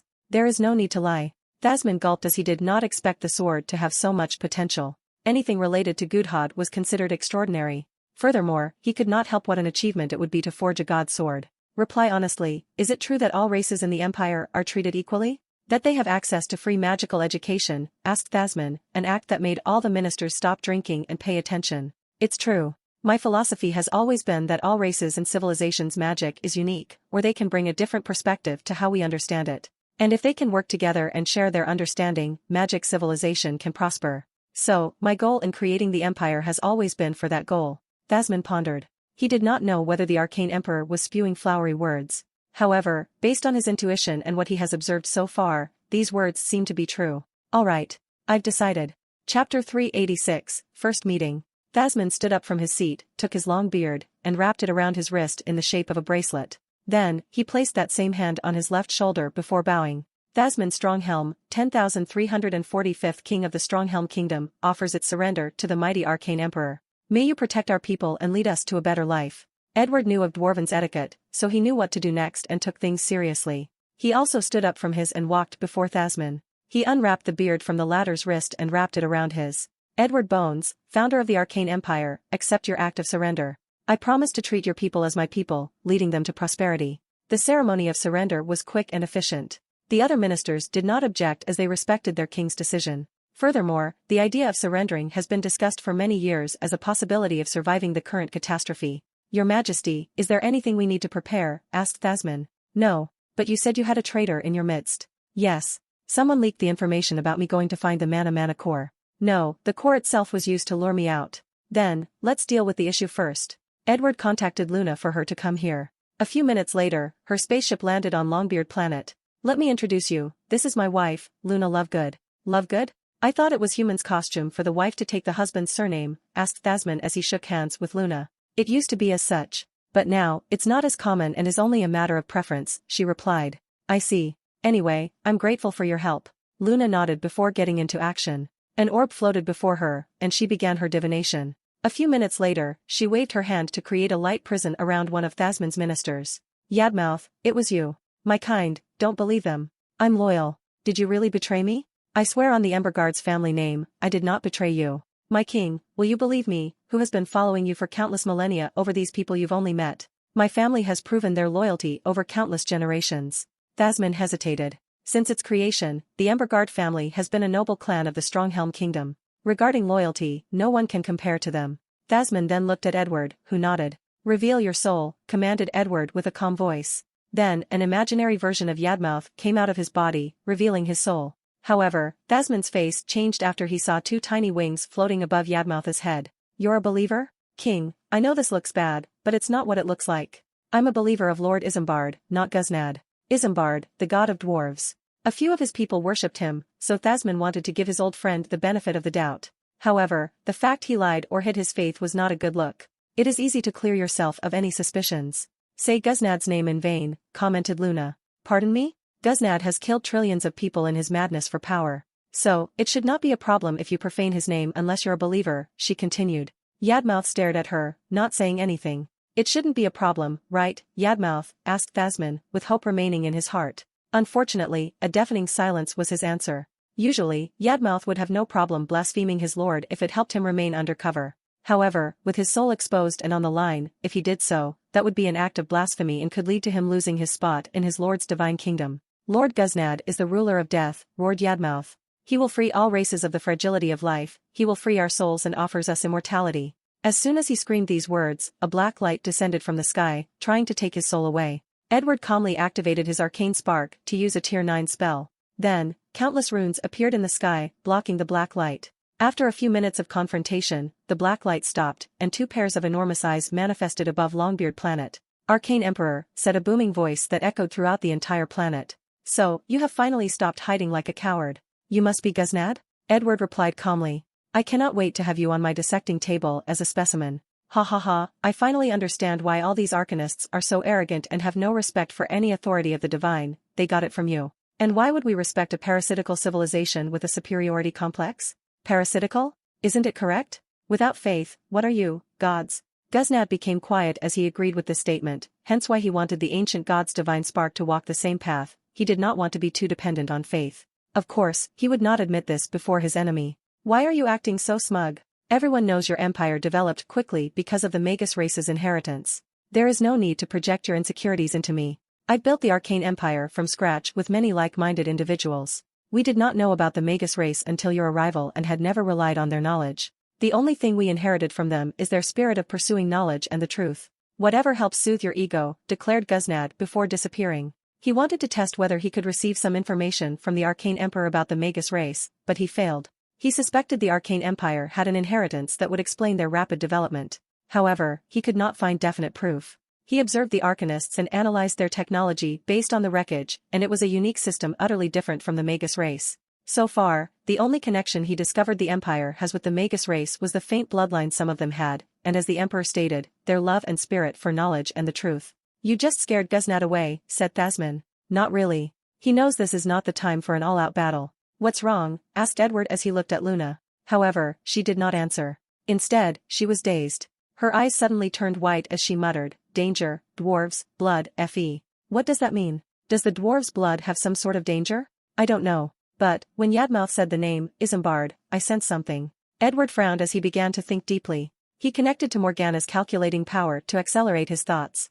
Many higher species can control their races through their bloodline. Isambard is the most potent god related to dwarves, and it's not unheard of for him to be able to control the dwarves through the bloodline. If that's the case, the dwarves might become a source of danger instead of help. "Are you implying our surrender is a ploy to harm your empire?" commented one of the ministers, already sad and angered by Yadmouth's betrayal and fate. After all, he has been their companion for so many years. "No. I'm saying you could be controlled against your will to harm the empire. This is nothing but your theory. Not even that, it's just your conjecture. It doesn't matter if there is no basis for my worry. As a ruler, I have the duty to consider my citizens' safety and prevent possible danger." "So, what does this mean? What is going to happen to us?" asked Thasmin, who was still processing the information that their races might not have any free will. "For now, your people need to be isolated from the rest of the citizens.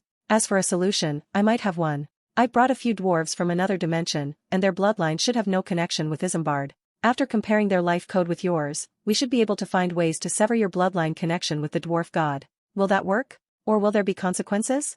You don't have to worry. I will gather the Empire's best bloodline scholar for this project. One of the Empress is also a master of this field and will supervise this project. In that case, I feel relieved."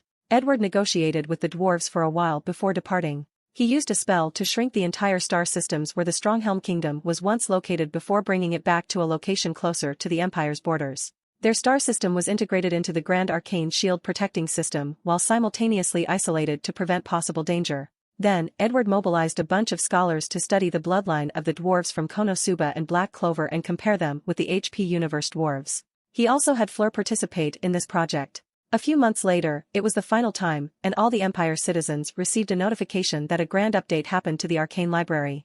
And when people saw the changes, the world went insane. Chapter 387, Chris Tiu's Rise. For those who do not remember who Chris was, he is a citizen trying to save money to become an Arcanist. He showed up in chapters 265 to 270, titled Citizens POV. "I'm sorry, Chris, but we also need the money. We live in exciting times, and my wife and I want to take this opportunity." "I understand," replied Chris Tiu as he walked toward his apartment. "I just wanted to try." He said a few more words before closing the hologram. This was the 20th friend he had asked to borrow arcane merit, but no one is stupid, and he could tell something was going to happen after it was announced that most rare resources would now have a discount. And, to be clear, this is 15 years before Edward's return, before he left for the Konosuba world. Chris wanted to use this opportunity to gather the necessary merit to exchange for a level 3 dragon potion. Then, he would use the upcoming changes to rise as an Arcanist. Unfortunately, no one is willing to lend him their merit, although they had no problem lending him coins. Chris opened his apartment door and his robot maid, Angela, welcomed him. "See, Angela, can you get dinner ready?" "Yes, master. Anything in particular?" "I'm in the mood for India food. You know my favorites." Chris took a bath and disinfected his body with the approved government soap. The Empire's border is expanding every day, thus introducing all types of new germs and bacteria. Although he had a higher immune system because of the aura inside his body, as a Tier 0 aura master, he still needed protection. Not to mention, some magical bacteria could kill even the most powerful Arcanist present in the Empire. After cleansing himself, Chris enjoyed his meal. "Angela, anything I need to be reminded of?" "Yes. Tomorrow at 8 a.m., you have to test for the improved Arcane Sorcerer class. At 8:45, there is the test for the new Druid class. 3 days from now, on May 25th, at 10 a.m., you have a meeting with the Central Arcane Bank for your loan." "Those damn tests again," muttered Chris. He had taken all of them, and by now, he had no hope of having any magical talent. "Did you notify my job of my tardiness?" "Already done." "All right." Chris ate his food before going to his routine workout. After hours of training and learning about gate alchemy, he went to bed in the virtual network cabin, allowing him to have a deep sleep in just 2 hours. By 7 o'clock, he woke up and prepared for the test. Since it was a government-mandated event, accommodations such as transportation were paid by the government or, to be precise, the people's tax. Chris used the warp portal without having to pay. After showing his ID, he teleported to the designated area. He looked at his watch, realizing he was 10 minutes earlier, so he waited. At 8 a.m. sharp, a young man dressed in a suit led him to a room with a young woman dressed in a magical robe. Chris looked around to see all the instruments but did not know their purpose. "My name is Marjorie Evans," introduced the woman. "Mrs. Evans. Ms. will be fine. Now, Mr. Tiu, any questions before we begin?" "Yes. Could you please explain what this test is about?" "No problem. Gate alchemy allows arcane sorcerers to use various energy including tectonic, life force, water energy from the ocean, etc. However, using these energies for transmutation or even spells do not bring out their full potential. For example, life force is excellent for healing, while oceanic energy is good for water-based spells. Are you following along?" "I am." "Excellent. Recently, new research has discovered new forms of energy in our surroundings. Earth energy from the ground, fire energy from the sun, wood energy from the forest, and even metal energy from technology or the buildings around. All of which can be used to cast spells. The research also discovered that some people have a natural affinity for one particular energy, many of whose talents were considered subpar. This test is to determine whether you are of these individuals." "I see. But I'm probably not," commented Chris with a wry smile. "You won't know until after the test," replied Marjorie with a smile. She proceeded to help Chris through all the machines, testing his affinity. She tested him on all the energies she mentioned before and more, including redoing the mana test. She also added things like cosmic energy and even the newly discovered negative energy that was about to create a new subclass of necromancer. "How is the result?" he asked. "I'm sorry, but you have a low affinity for all of them." Sure enough. Chris had lowered his expectations to prevent disappointment. Nevertheless, he was still heartbroken since a small part hoped he would be one of the lucky few with unique and hidden talents. "I'm sorry," said Marjorie. "But don't be discouraged. New classes are invented every year. Maybe, you will find one that you're talented at." "Maybe," said Chris politely before saying a few words of thanks and leaving the facility. His druid test was in the same building, only on a different side. With low expectations, he headed to his 8:45 appointment. The previous one ended 10 minutes earlier, giving him enough time to walk to his next destination. The tester was a middle-aged man with a sloppy appearance. He resembled someone who had not slept for a decade. Despite his appearance, he was very kind and respectful. "You can call me Mr. Federici, and I will explain the test. If some individuals have a deep enough for nature and the environment and if their soul is unique enough, they can communicate with the planet will and grant them a blessing. This is the path of druids. Then this test is pointless for me. Although I am all for protecting nature, I am not exactly passionate about it. The part of passion can be slowly nurtured," explained Federici. "The significant part is a soul that can become in tune with the planet's will." Chris immediately removed all expectations since he could already expect druids to be a very niche arcane subclass with stringent requirements. And as expected, he did not have the talent. Chris walked out of the building, sighing to himself. "Alright, there is no point in being depressed. I have a plan, and all I need to do is follow it, and I will be successful." He always knew he was ordinary and not one of the chosen's few. So, he only had to rely on hard work and dedication to succeed. According to his plan, Chris only had to wait 62 years to gather enough merit for that potion. Furthermore, that number would decrease over time. After motivating himself, Chris headed to work. After getting on the train, he suddenly received a call. "Cruz? I haven't heard from you in a long time. I've been busy trying to adapt to this changing world." Cruz was one of his friends, and they grew up during the old era before the age of magic. However, a few years ago, Chris lost contact with him. "I feel you. The world has changed so much that I sometimes feel too old. So, why am I hearing from you now? I heard you are looking for some money. I think I may have a way to help." Chapter 388, Chris Tiu's Rise, 2. Chris wore a blue shirt, gray pants, black suit, and black robe that reached near his foot. In the current era, robes have become a fashion trend, often combined with the prominent fashion of the old era, like suits. After looking at a perfect holographic projection of himself, he checked his combed hair before walking out of his apartment. Knowing this was an important meeting, Chris went to the warp portal to arrive at his destination. In an instant, he arrived at the Central Arcane Bank. And at 10 a.m. sharp, someone called him for his meeting. "Mr. Tiu," said a man from the Somalia region. After shaking hands with Chris, he continued. "You can call me Hassan. Mr. Hassan, it's a pleasure to meet you."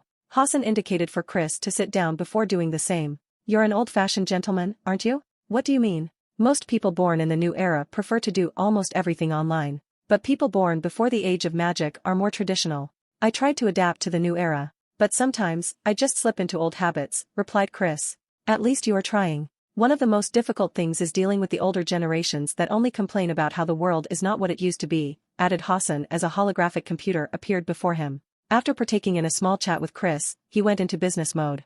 Mr. Chris, you are applying for arcane merit. According to our policy, we have thoroughly investigated your background, including criminal records, education, family, achievements, etc. Then, we had an artificial intelligence take into account all the information gathered to determine the amount of merit the bank is willing to loan. And here is the number we came up with. Only 150 merit, commented Chris as he looked at the screen. This amount was nothing compared to the amount needed for even a level 1 dragon potion. This is a significant amount. Yes, but not enough. You should have expected. With your portfolio, the bank would be willing to loan you any amount of arcane coin. However, merit is entirely different. I thought the situation would be different with the recent war preparation announcement. Hassan shook his head. The merit system was created for two purposes, to motivate people to develop and contribute to the empire and to lure powerful arcanists from hoarding their research results and share it for valuable and rare resources strictly controlled by the government. However, at its core, the system is flawed. It mostly benefits scholar arcanists, scientists, and engineers. When it comes to fields like lawyers, politicians, historians, writers, or people who do not contribute to the development of civilization, its flaws began to show. Hassan placed these words in air quotes because this was an argument often used by certain people to argue for the flaw in the system. We live in a society that worships knowledge and innovation. So, it makes sense, nodded Chris. Yes, but knowledge and innovations are not enough to support the growth of a civilization. And the government knows this, hence why they passed laws like the Good Citizen Act that granted everyone merits for having good attendance and performance at their normal job, or the recent Artist Appreciation Clause. Chris had read about the Artist Appreciation Clause that the council passed about 3 years ago. Before that, writers, filmmakers, video game designers, and others of that category could receive certain merits if someone turned an idea from their creations into reality. It could be a spell used by a character in a book or even an entirely new concept invented from the mind of a fantasy author. But now, the Artist Appreciation Clause has raised the amount they get paid for their ideas, encouraging people to create and innovate. Moreover, as long as the idea is new, these creators will receive some merit even before their concept is turned into an invention. From what I hear, new laws will be passed in a few months that will make it easier for non-research-related people to acquire merit. Oh, could you elaborate? I don't know much. But the bills will be targeted at people like you. For example, if a legislator creates a bill that positively impacts the empire, they will receive arcane merit.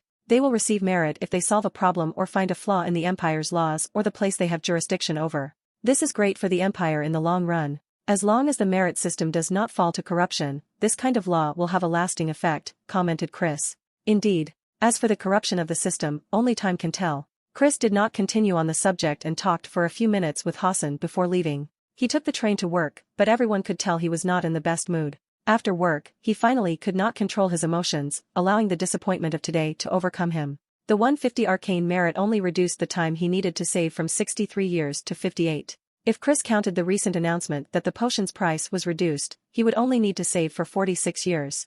However, he cannot count that the discount will remain for long since the news has made it obvious it is only because of the possible upcoming chaos of the galaxy that could lead to large-scale war. After taking a shower, Chris did not immediately go to exercise and practice. Instead, he took out the bulk Coke soju he bought and drank. It was a special alcohol made by a family in the South Korea region targeting Aura Master. It had unique ingredients that would use the aura inside a person's body as fuel to generate a chemical that would make people drunk. The item was popular because it had no rank to drink. As long as someone had aura in their bodies, it would work. Chris thought of his future while drinking. For some reason, he felt his future was bleak, with no prospect in sight. He wanted to improve his life, but he did not know how. Master, your vitals have indicated you are intoxicated, said Angela. I know. I recommend detoxing before working out. If not, please go to sleep. It is not recommended to do high-intensity activities in your current state. Chris did not answer, and Angela did not pester him. She went to do other tasks while monitoring his vitals to ensure he was not in danger. Meanwhile, Chris suddenly remembered the call from a few days ago and called the person again.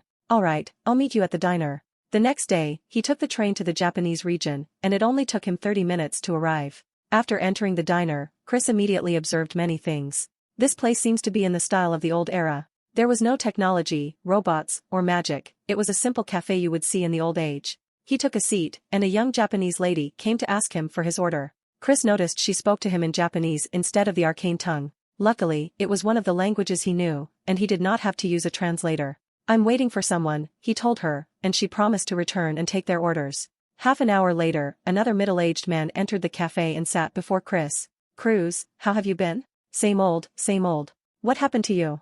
After the empire was established, you lost contact. I thought something had happened to you. The two used to be closed when they were young. However, after the Dementor invasion and the establishment of the Arcane Empire, Cruz disappeared, and Chris only heard about him many years later. But by then, their relationship was no longer the same. They never had a long conversation besides the ones a few days ago. Many things happened. I was trying to find myself in this changing world, trying to adapt and survive. Enough about me. Have you thought about my proposition? Chris frowned but no longer focused on the detail. Tell me about this race. Chapter 389, Chris Tiu's Rise, 3. The race takes place in one of the newly discovered star systems, on planet Rockbach. Participants will use old-style vehicles to go through artificially created obstacle courses, explained Cruz. It's a sport that relies purely on driving skill. I remember when we were young, you were quite the driver. After a few months of training, you have a chance of winning. When he was young, Chris was into street racing in the Philippines and was quite good, garnering a decent reputation. However, after an accident where he almost killed somebody, he quit that lifestyle and decided to improve his life. That was a long time ago. I know you have the talent. All you need is the proper training to win this race. Is it dangerous? For ordinary people, yes. But as long as you have the minimal amount of aura, it's fine. Chris pondered, deciding what choice to make. Is this thing even legal? You don't have to worry about that. You said you needed merit, right?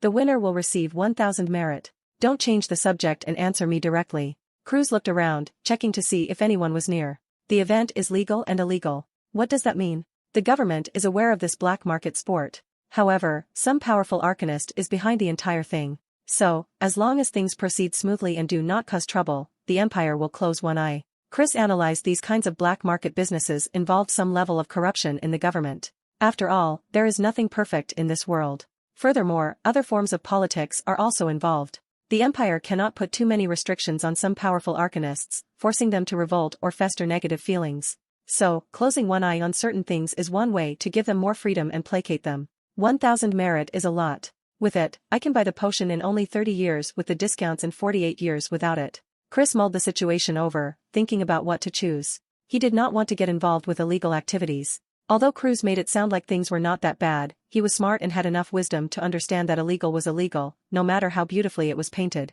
At the same time, he could not resist the temptation of the 1,000 merit. Why don't you come to watch one show before you decide, convinced Cruz, and after pondering for a second, he agreed. The next game was this Saturday, so they decided on a meeting spot before leaving, not even ordering coffee or tea.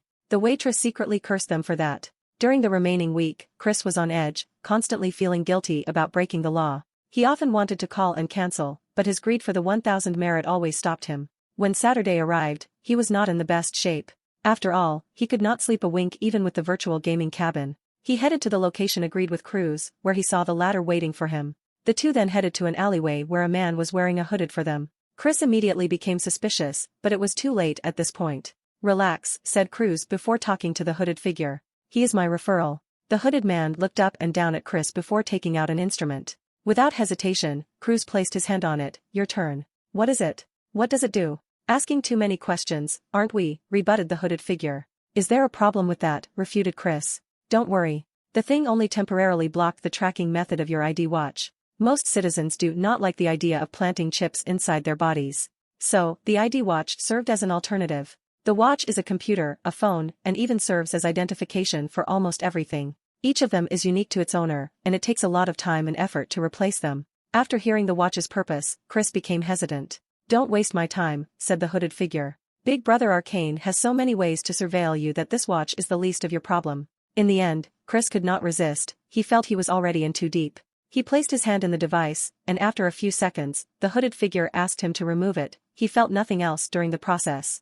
Cruz then led him to a room hidden by mirage magic. More than a dozen people were waiting inside, and they had to wait for others. In total, more than 30 people came. Finally, the hooded figure also entered with a staff in his hand. He activated a spell, and everyone disappeared, teleporting to an unknown location. Chris found himself in an ample space with nothing in sight besides a spaceship. Is this our transportation? Yes, replied Cruz. I thought we would teleport there. The Empire's space is strictly controlled and surveilled. Anyone who has a private warp portal has to be monitored. And owning an unauthorized one is grounds for imprisonment. The world has changed without you knowing. Have you noticed that things like FLA network, port keys, and vanishing cabinets which were common in the early days, are now extremely regulated? Now that you mention it, that's true. The two had to wait online for almost an hour for everyone to board the ship. Subsequently, the ship entered a conceal state before flying to its destination, planet Rockbach. The voyage took longer than he anticipated, as he only arrived more than 2 hours later. The moment he exited the spaceships, he heard loud cheering coming from the distance. He gazed in its direction, seeing a massive stadium with people entering. He could hear the cacophony of cheers even though he was more than 30 meters away. "Let's go. I have some decent seats." Cruz led them to their seats, and Chris immediately knew why the crowd was cheering loudly. In the middle of the stadium was an enormous floating screen displaying highlights of the previous races. And things were exciting, to say the less. For the next 10 minutes, he gathered a basic understanding of this illegal race, including the danger and excitement. The person who organized this race must be wealthy. "The truly rich one is the Empire," replied Cruz. "Oh, what makes you say that?" "According to law, no individual or corporation can own their own planet. However, they can pay to borrow it."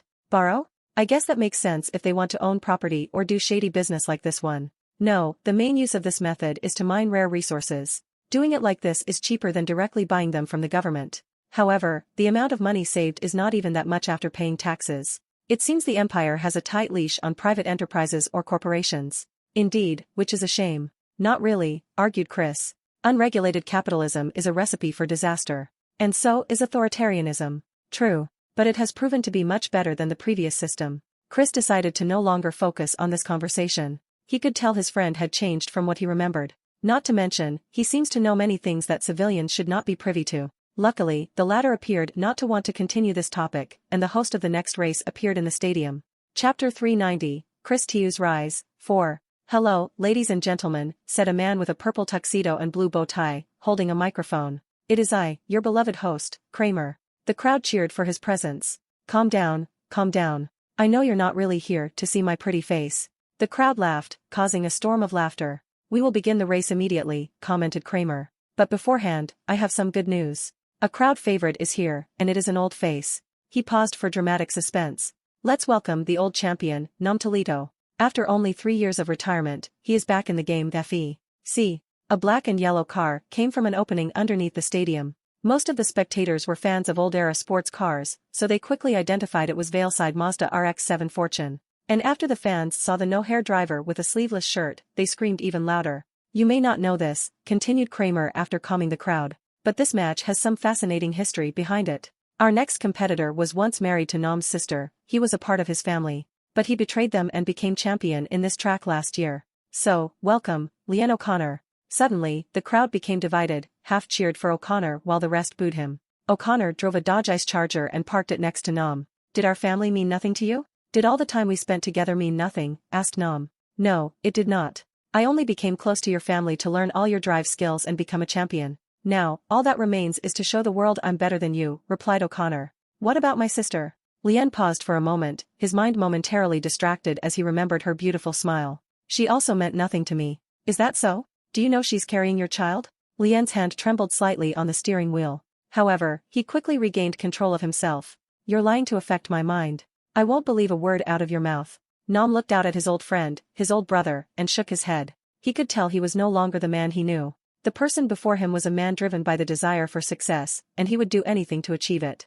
"Now, let me introduce the remaining 10 contestants," announced Craven. However, he and the fans were not as enthusiastic about the others. Meanwhile, Chris observed everything through the large screen showing above the stadium. "These champions are very popular." "Indeed. There is one every year, and they have to win several matches before taking the spot," explained Cruz. "What about this match? Is this some kind of special event?" "Basically," replied Cruz. "Why don't they participate in official sports?" "From the highlights I saw, many of them have the talent for it," Chris asked, something he's been wondering for some time. "There are many reasons. They do not like the strict rules of official sports. And more importantly, they are delusioned by the state of sports in this age." Chris understood. With aura and magic, sports in the Empire had to evolve and adapt. Firstly, they had to be classified based on Arcanist tiers. After all, a Tier 2 Aura Master was faster, stronger, and had overall better stats than Tier 1, let alone an average human. The existence of Aura Master has made sports more interesting for many people. After all, it is normal to watch a sport like American football, where the quarterback throws a ball at Mach 5 before the receiver catches it. Furthermore, there are leagues where magic is integrated into sports like basketball, baseball, and cricket. The rules were changed to accommodate magic. However, although many enjoy these sports, many people also feel they are no longer the sports from the old era despite the name. They complained about it and refused to watch or acknowledge the existence of these new era sports, as they called them. Kramer finished introducing the other participants before proceeding to the race itself. A countdown appeared on the screen as a beautiful woman holding two black and white flags with checked patterns. On the count of 0, she waved the flags down, signaling the start of the race. All the participants rushed forward, their engines making beautiful and powerful starts. Immediately from the start, Nom rapidly drove his car and took the first position. Meanwhile, O'Connor appeared as if he was in a hurry. He approached another car and remained a certain distance in front of it. The first obstacle was the loop track, where the cars had to drive upward before going down, traversing in a circular motion by defying gravity. The entire thing looked like one of the tracks for the Hot Wheels. Nom rushed into the loop track. An enchantment on the floor would boost the car's speed at the entrance. However, this did not mean he could pass the track. He had to maintain the car's speed at about 830 km per hour. Below that, he will not make it to the next enchantment and fall down the track. And if he goes higher than that? A driver needs superb skills to even achieve 830 km per hour, let alone surpass it and maintain the car's balance. No one could reach this speed if it were not for these people's aura. While Nom was rushing from one acceleration enchantment to the other, O'Connor took a different approach. His method was more ruthless, targeting the other competitors. He drove before another car. After the first acceleration, his vehicle reached 830 km per hour speed. Then, he began to interfere with the car behind him, preventing the latter from reaching the speed requirement. With his superb skills, O'Connor maintained his vehicle's speed by allowing the cars behind him to bump into him and give him a slight boost. He calculated the exact increase to be about 3 km per hour, so he drove his car to precisely 827 km per hour. Meanwhile, the participant began to slow down because of the constant bump.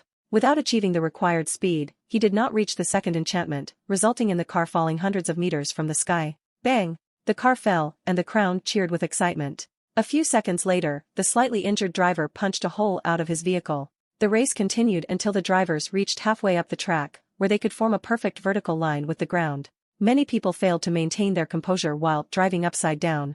The fear affected their skills and prevented them from reaching the next enchantment. The result is that they fell from the sky, resulting in more severe injuries than the guy O'Connor played with.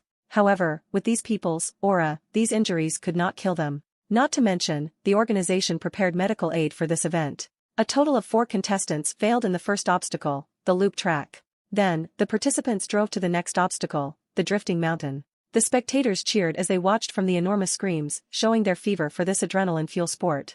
And despite its danger, Chris felt excited and a sense of excitement that his original doll never had. Maybe, this was a chance for a change. Chris had pursued the dream of being an arcanist for so many years. And so far, there has been little to no suspect. However, he could see his life as a driving champion, adored by countless fans. Maybe, the path of arcane was not for him.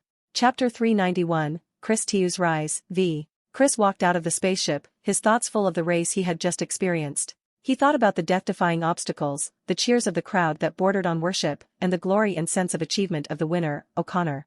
The latter's driving skill was ruthless and reckless, full of determination to do whatever it took to be the winner, similar to Chris' style in his youth. And after watching that race, he felt his passion for the sport reignited.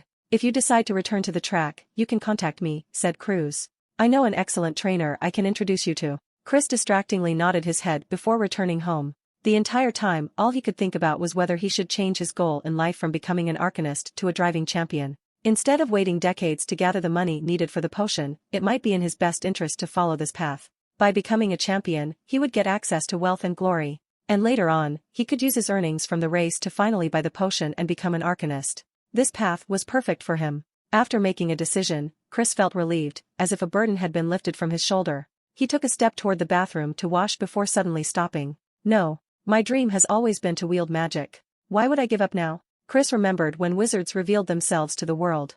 The entire planet changed overnight on that day. It became brighter, less mundane, and more magical. Chris can still remember the envy he felt towards these wizards. And not long afterward, the first mage-tech technology appeared. It was a flying broom that anyone could use. He waited in line for more than 8 hours before getting his hand on. When that broom flew into the sky, his pure joy was unlike anything he had sensed in his entire life. Time passed, and he witnessed wizards rapidly being integrated into society. They were everywhere in the news. And because the news by then was mostly negative and about true history, most people would only watch the few channels that displayed the positive image of wizards. Then, Chris witnessed the Dementor invasion. During this time, he finally learned of magic's dark side and cruelty. Nevertheless, his desire for it only increases. And mage-tech could no longer satisfy his appetite. Time continued to flow like a river, and the empire was established after humanity understood the terror of the universe and magic. News of Project Magician was secretly released to the public, giving hope to many people with the same goal as Chris. After waiting for more than 30 years, the project was completed. But he did not have any magical talent and failed his test, crushing his hope and dream. After that test, Chris almost went into a dark corner of his mind, but he persevered with his willpower. He believed the Empire would one day have a way for him to achieve his dream. So, he waited. When the Gate of Truth appeared and he was given hope at wielding extraordinary power, he took the chance. It was revealed he had a low affinity with energy control, so he could not use the gate to become an arcane sorcerer. Nevertheless, he was satisfied with only being able to use basic transmutation, as this was another form of magic. The greatest day of his life was when the Empire announced the existence of the dragon potion. He knew that his chance had finally arrived, and he only had to wait. Bind his time, do his job, and save as much as possible. Then, he would accomplish his goal, and his future would be bright. For this goal, he did not marry or have any relationship despite being in his 80s. He was dedicated to being successful before even starting a family. Chris felt all his life flashing in his eyes. He did not think he would give up so quickly after a moment of excitement. Maybe my mental health is declining, he muttered before looking at his golem, Angela. He pondered whether he should use the psychoanalysis module to help with his mental issue. All citizen golems essentially had a therapy mode to help them watch out for their mental health. Better yet, let's talk to someone, thought Chris, commanding Angela to contact the National Mental Service and asking for a meeting with a licensed therapist. And immediately, he received an online appointment for an hour later. Chris went to shower before logging into the virtual web for his meeting. He found himself in a room with a couch and a young woman with dark skin and curly hair sitting opposite him with a pen and paper. "You look familiar," commented Chris. "You probably saw me on TV," she replied. "You're Dr. Nice King, considered the best spiritual arcanist of the Empire and a great advocate for mental health issues." Chris has seen this woman on television and read about her. Not only was she a Tier 6 arcanist, a Tower Master, but she was also famous in the early rise of the Empire. She was always on some network advocating for better mental health laws or policies. She argued that mental health needed to be an essential part of the Empire's growth because of the rapid development of technology, magic, and society in general. She argued it was necessary to help the citizens better adapt. Dr. King is responsible for the psychoanalysis mode used in Chris Golem, along with the one used by many Tower Masters through their Tower Spirit. "One of the best," replied Dr. King with a gentle smile. "I thought someone like you would be doing research or speaking at some conference. I've always believed in personally treating patients. And one of the advantages of being a therapist with godly powers is that I can divide my mind into millions to help as many people as possible. That must be nice." Dr. King noticed the slight envy in his tone. "So, Chris, what brings you to see me today?" Chris hesitated for a moment before telling everything that occurred, including his illegal activities. He also talked to her about the possible life crisis he just had, how he suddenly changed his mind and abandoned his decade-long dream. Dr. King immediately felt something was wrong, so she used her authority to look out for the government's official data gathered on Chris, including an analysis of his personality. Determined, driving, hardworking, patient or forbearing, and ambitious. Such a person would never have such a sudden change. "If you don't mind, could you use a soul connection to link to the virtual network?" "Is something wrong?" hurriedly asked Chris. "Maybe." Chris hesitated before logging out and logging back on using Soul Link instead of a neural link. Immediately, Dr. King began to use her expertise to analyze his soul. As expected. "What is it?" "Someone or something placed a compelling spiritual hint into your soul." "Spiritual hint? Why?" "I don't know exactly. But its purpose seems to influence your choice of career. They did this to make me become a driver? But that doesn't make sense." "Indeed, especially since the spell on was par with a Tier 5 arcanist. What's more surprising is that you broke through the spell on your own," she analyzed with great surprise. "How did you do it?" "I don't know. Is there something special about you, or did something happen to the caster?" She did a quick scan of his soul but could not detect anything. "Definitely the former." "Maybe," she replied. "I will report your situation." "Am I going to get in trouble?" "No. The people behind that race will have to shut down since they broke the rules. But nothing will happen to you." "That's a relief." "All right. Let's continue our research." In some demi-plane, two shadow figures communicated. One was kneeling on a knee, bowing to the other. "Master, the plan against Chris Tiu failed." "Tell me something I don't know, you waste," replied the standing figure. Chapter 392, Chris Tiu's Rise, 6. Tartarus was notified when the spell failed. However, what angered him was not long afterward. He received a visit from the government to revoke his permit to operate Planet Rochback because of harming the citizens. At the same time, he had to pay a hefty penalty fee. Tartarus did not care about all of this. What he cared about the most was the fact he failed the mission from the secret organization called Underworld. He dismissed the messenger while thinking to himself. Their organization received the help of a powerful diviner with a bit of seer bloodline. That person divined the existence of linchpins of the Empire. However, they could not pinpoint the exact person, they could only forecast many people who were possibly the linchpin. Amongst these 5 individuals, Chris Tiu was one of them. After pondering for a moment, he counted his leader, Hades. "What is it?" asked Hades, also showing up as a shadowy figure. "The mission failed," stated Tartarus in a low voice. "Do you know what you're saying?" Tartarus knew the severity of his failure. Their group could only detect the Empire's linchpin before Empress Luna because she was only tier 6 and had not wholly mastered her powers. Meanwhile, they received the foreign of a high-tier diviner. Their task was to change the fate of these linchpins before they were detected, preventing them from growing into the individuals that would fundamentally change the Empire. Upon success, they would receive unimaginable rewards. "What exactly went wrong?" asked Hades. "I don't know exactly. I had a tier 5 arcanist cast the spell to prevent it from being traced back to us. However, not long after Chris returned home, I sensed the spell being broken. A few minutes afterward, the government came knocking on my door. Has your identity been discovered? No. I've covered my track. They probably think I was using Planet Rochback to do illegal business." "How did Chris break the spell?" asked Hades, which was the question he most would like to know. "I don't know. But I suspect the government has already detected his linchpin status and has people watching him." Tartarus had no proof for this statement, but it was the only one that made sense logically. Furthermore, he would say anything to absolve himself of this failure. "Fine. Lay low for a while," ordered Hades before cutting the communication.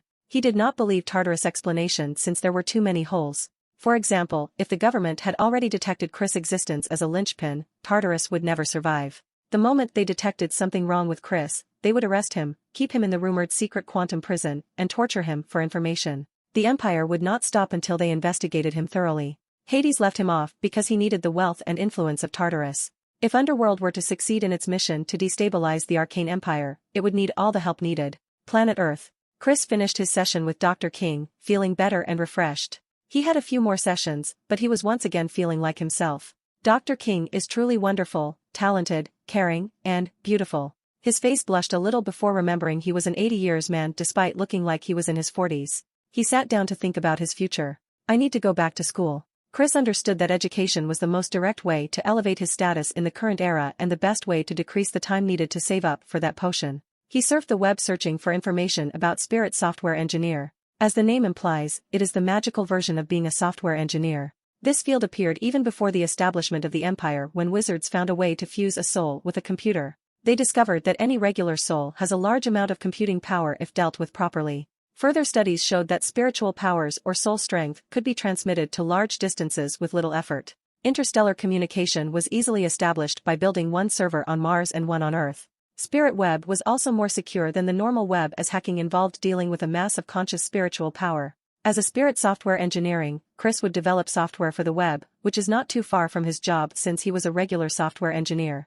Chris first looked at schools that specified this subject and hesitated whether to apply. He was not worried about the process of attending school since it was free. Besides high-level knowledge used by powerful arcanists, universities and other forms of education are free. However, Chris was worried about whether these schools would accept him since they had different requirements. He felt he was not in the mood for a lengthy application process, nor would he like to deal with rejection. So, he decided to sign up for the Arcane Online University. "The Emperor really likes the name Arcane," joked Chris in his mind. The word arcane has become a joke amongst the populace due to how much it is used when naming government-related things. Any one citizen could apply to Arcane Online University to learn any subjects or get their degree. Any job or company accepts the certificate from this online university since the government guarantees it. Most graduates will, in fact, receive direct invitations for government positions. Without wasting time, Chris signed up and had his first class 3 days later. This class was more on the syllabus for the first year of the course, which involved learning many coding languages. Chris knew he had to learn various languages like the Soul language code, derived from the Soul language that some devils spoke. There was the Ancient Rune language, Arcane Rune language, and many others. After the first class, Chris felt a sense of excitement he has not felt for a long time. So, he decided to invest in his education by buying a Young Brain Potion. Lc. It is easier for children's brains to absorb information and knowledge, which is why it's easier for them to learn multiple languages at a young age. This potion reverts the brain to that stage while keeping the focus and determination of an adult. It is cheaper than things like the eidetic memory potion, so Chris did not hesitate to buy it. For the next few weeks, he would go to work out at home, and go to school through the virtual network. Then, he had his first test on the program. Unfortunately, he failed miserably. The written portion of the exact was fine, but Chris performed terribly in the practice portion. After the test, he received a summon from a guidance counselor at the university. The advisor told him that this course relied heavily on spiritual strength, and as a Tier 0 aura master, he had very little of it. If he wanted to pass the course and graduate, he would need to be at least Tier 1, but he advised it would be best to reach Tier 3 as soon as possible. This news devastated Chris because he was about to dip in his savings. He realized he could forcefully raise himself to Tier 3 aura master by piling resources, but all his savings would be gone, meaning he would have to save for more than 140 years before buying the potion. Of course, that estimate did not consider his earning potential after graduating and getting his certificate. Ultimately, he gritted his teeth and purchased the things he needed. He placed faith in himself and the future. 5 years passed, and Edward had secretly left. Chris was in the last year of the 6 years program. One day, he was walking home, thinking about last night's class. Suddenly, the world around him began to shake uncontrollably. Chris felt the sun suddenly disappear, even though it was the middle of the day. He raised his head with difficulty to look above, and his face changed, full of undisguised horror.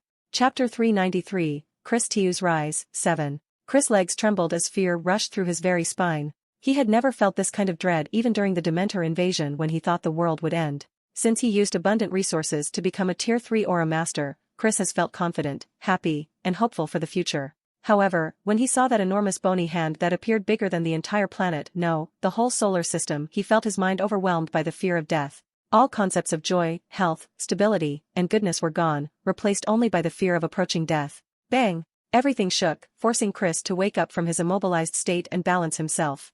Luckily for him and all the people in the solar system, a pure white appeared in space, protecting everyone from the bony palm. Chris heard an alarm from his watch saying something along the line that the Grand Arcane Shield was activated. However, he was too distracted by the constant earthquakes to pay attention. He looked at his surroundings and saw magic circles appearing on the buildings, the roads, and above the sky. Bang! The magic circles in one of the floating buildings in the area suddenly stopped, and the entire building dropped from the sky. And unfortunately, it fell on poor Chris, who was trying to keep himself afloat amidst the earthquakes. Punch! He tore his way out of the debris as a white energy aura surrounded his body. His clothes were dirty, and his left shoulder was bleeding. Chris also felt his breathing was difficult due to breaking a few ribs. A look of relief appeared on his face after surviving this ordeal. If he did not use all that money on his aura master training, he would be a corpse by now. Chris focused his senses on listening to the people yelling for help. Despite his injury, he rushed to the nearest person. He controlled him, aura, to strengthen his body and dug out a woman. Ignoring her constant thanks, he prepared to help another person. However, before he could move, countless arcanists suddenly apparat and began to take action. Some were in charge of preventing more buildings and cars from falling. Others were responsible for digging out people, healing, and managing the earthquakes. Small spaceships appeared in the sky, beaming people out from the rubble. Legions of golems appeared out of nowhere and began the repair measures with the Reparo charm. Someone came to heal Chris.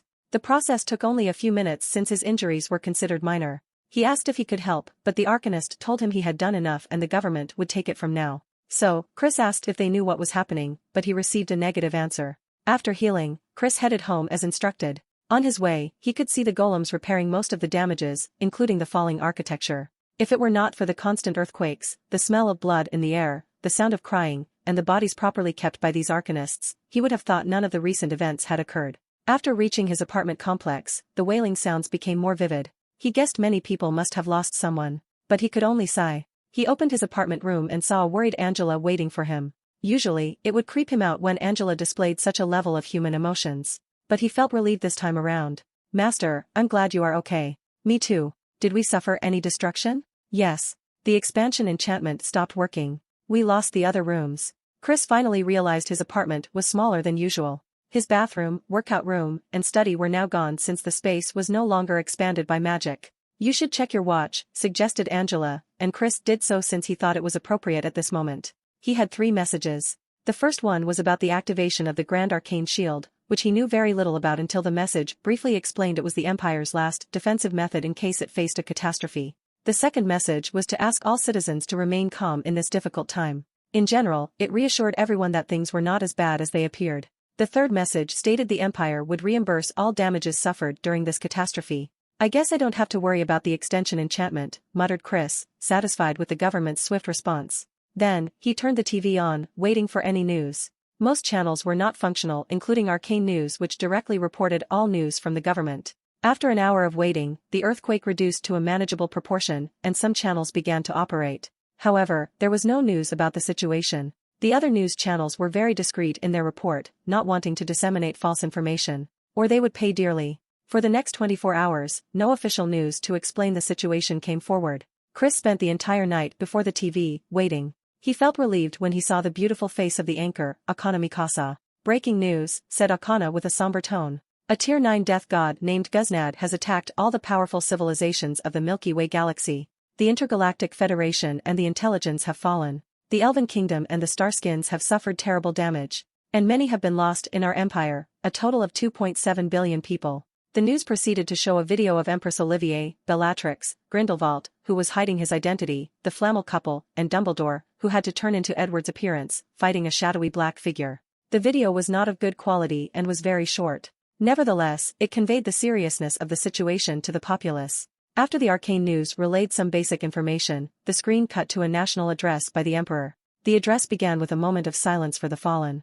Then, the speech talked about the danger and horror of the universe. The Emperor told its people not to despair, that the Empire was ready to face any foreign threats and to prepare for the upcoming war that would envelop the entire galaxy. Finally, the Emperor promised to use the highest prohibited magic of the Empire to revive the fallen. However, he also warned that not all individuals could be revived due to the nature of Guznad's death.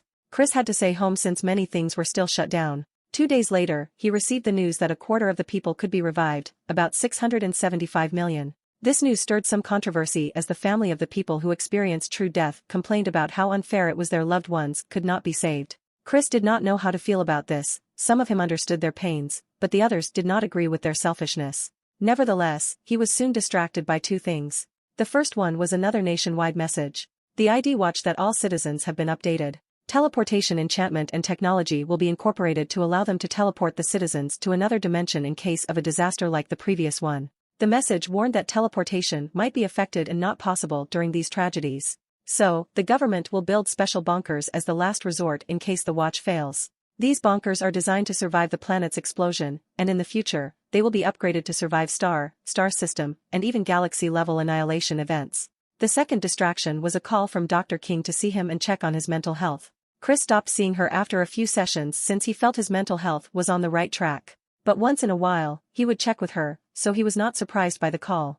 Chapter 394, Chris Tiu's Rise, 8. Chris observed Dr. Shinai's King and noticed she was different today. Her usually well-buttoned shirt was slightly open. Her hair was not as well done as usual, and he swore he could see heavy bags under her eyelids. "You look tired," he commented. "I am," she responded, showing some vulnerability. She had to divide her mind into more than 100 million sections to help as many people as possible. This was an incredible feat but also placed quite a burden on her. Is the situation so bad? Suicide attempts have risen by 700% in the past few days since the incident. So high.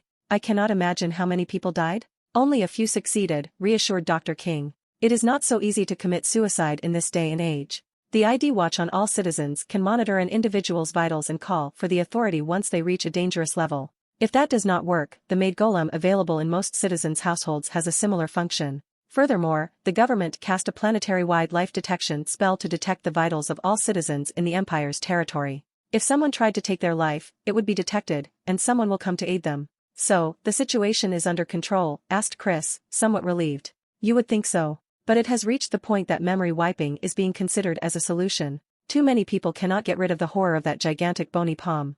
Until these days, the Empire citizen knew of the universe's danger but only experienced it a few days ago. Many people realized some powerful entity could come at any moment and erase their entire civilization from the face of the universe. As a result, a lot of people cannot deal with this fact, resulting in a spike in mental health decline. The National Bureau of Mental Health has been working non-stop to tackle the situation. They gathered all the trained psychologists and many wizards whose main field involved spirit or the mind to tackle the problem. Then they officially granted Shinai's King the position of department chief since she was mainly a foreign advisor.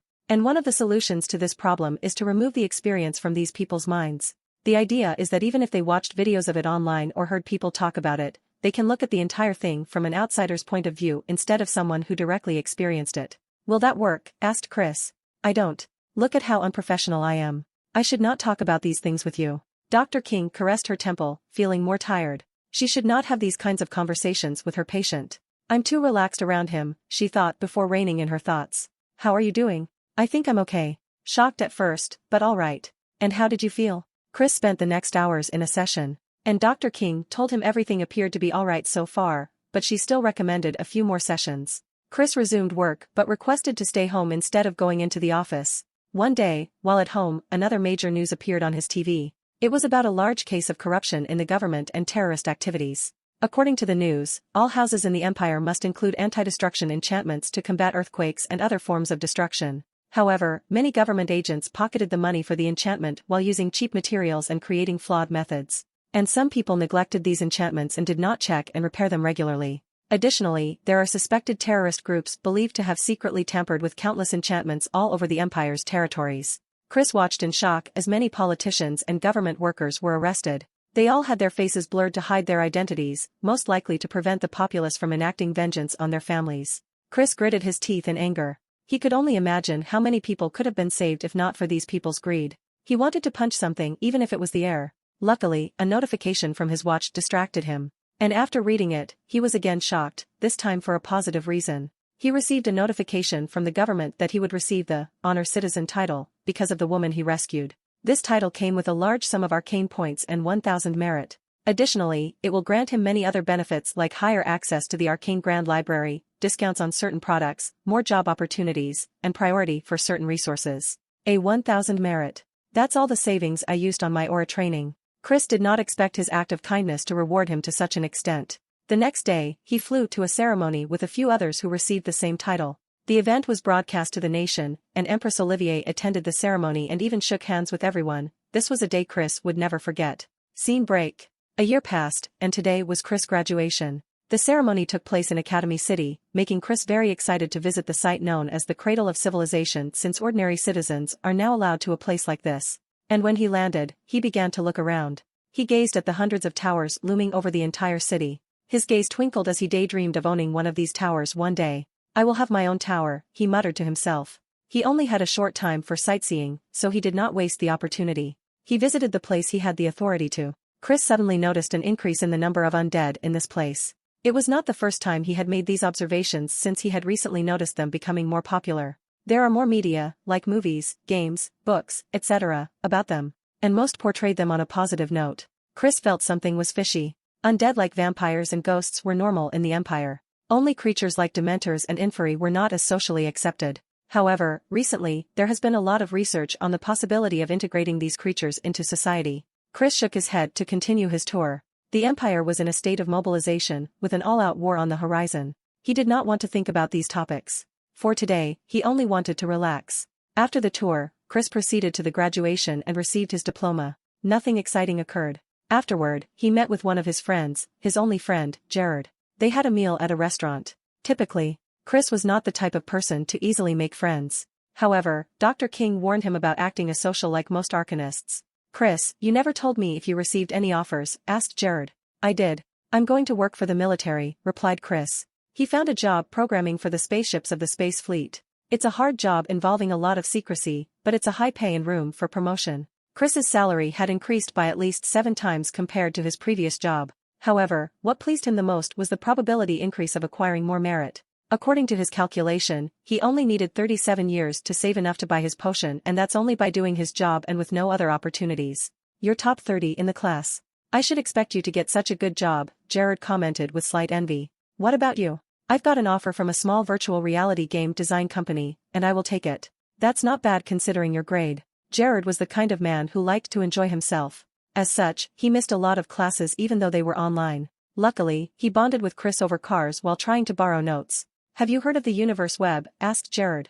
No. What's that? It's basically the internet used by the entire universe. It's a prevalent form of communication outside of the Empire. Recently, it has begun to gain traction. Is it safe? That, I don't know. What I do know is that it is a method that the Empire cannot monitor, unlike Skynet. So, many people are now using it for this reason. Chris frowned. He knew the power of the web with data gathering. And when magic and spiritual power get involved, things become even more complex. So, he is weary of this kind of foreign thing. Yes, the Skynet is heavily monitored. However, Chris can argue that it's being used in the people's best interest. Even if that was not true, so far, there has been no evidence to suggest otherwise. However, when it came to this universe web, he did not know who was in control of it and what purpose they were using it. He knew for sure it was not in the interest of the Empire's citizens. What's the government's stand on this thing? Nothing. They haven't stopped or condoned it. They just let it be. I'll research it before deciding whether to get one. Jared nodded and did not push the subject anymore. He knew his friend was somewhat of a royalist and quite patriotic. Luckily, he was not one of these patriotic people who refused to accept any criticism of the Empire. After chatting for a while, Chris returned home, preparing for his employment. He had to pack since the job was on another planet. A week later, he hopped on a military spaceship to his destination. Time passed, 10 years to be exact. Edward had returned home, but it was not announced to the public yet. Chapter 395, Christ's Rise, 9. I'm telling you, it's the truth, said Gerard. The Empire is totally responsible for the downfall of the universe web. So, we are down another rabbit hole of one of your conspiracies, commented Chris. I think the last time was about the fall of the Martians. Are you telling me the Martians mysteriously die right after the Atlanteans surrender? He argued. It's obvious the government is cleaning the house before the war. Anyways, that's not what we are talking about. It's been a few months, and this conspiracy has been retired by most people. Why are you so insistent? I have this gut feeling that it's true. The technology behind the universe was unlike anything anyone had ever seen, including the Empire. Who would have the capability of taking it down? Countered Chris. The Arcane Emperor can, Gerard rebutted. After seeing that floating city, I believe he can do anything. Chris did not know how to argue this time. Many citizens were in awe after seeing the power of the floating city. And every citizen has once dreamt of owning a floating city, traveling throughout the universe, and exploring countless dimensions. They will fight gods, discover new species and civilizations, and unravel new magic and the mystery of life. And Chris swore to himself he would one day own a floating city. The dragon potion he wants to buy is only level 3, meaning his magical talent will be mediocre. However, he is ready to save for thousands of years to buy a level 5. Then, he will save for a few million years if necessary to save enough money to purchase a floating city. Many people are debating whether the floating city will become common among arcanists. But he firmly believes that it will. Let's not talk about this, Chris stated. How are things doing on your part? Did you save as I told you to? Of course not, he replied. We live in a dangerous time of war. Who knows when the Empire will suddenly begin to draft ordinary citizens? I have to live my life to the fullest before I die on some foreign planet fighting a bunch of moving skeletons. All citizens of the Empire are aura masters and only need little training to become proper soldiers. So, it's not far-fetched that there would be a draft, commented Chris. However, I still don't think there will be one. Why? Do you know something? Since his friend worked for the military, he might be privy to some unknown information. No, it's just my analysis. I see. So, why do you think so? One word, clones, he explained. Clone mass production technology has rapidly developed in the past years. So, they will be used first in large quantity before it's the citizens' turn. That's true, responded Gerard before sneering. Cloning and its use in experiments in warfare have been one of the Empire's most controversial opinions, resulting in many groups and protesters advocating for their rights. However, after the events of the Fall of Darkness, as the brutality of magical space warfare is revealed to the public, many of them began to change their mind, especially when the possibility of drafting loomed over their heads. Of course, many people of conviction still continued their ideals.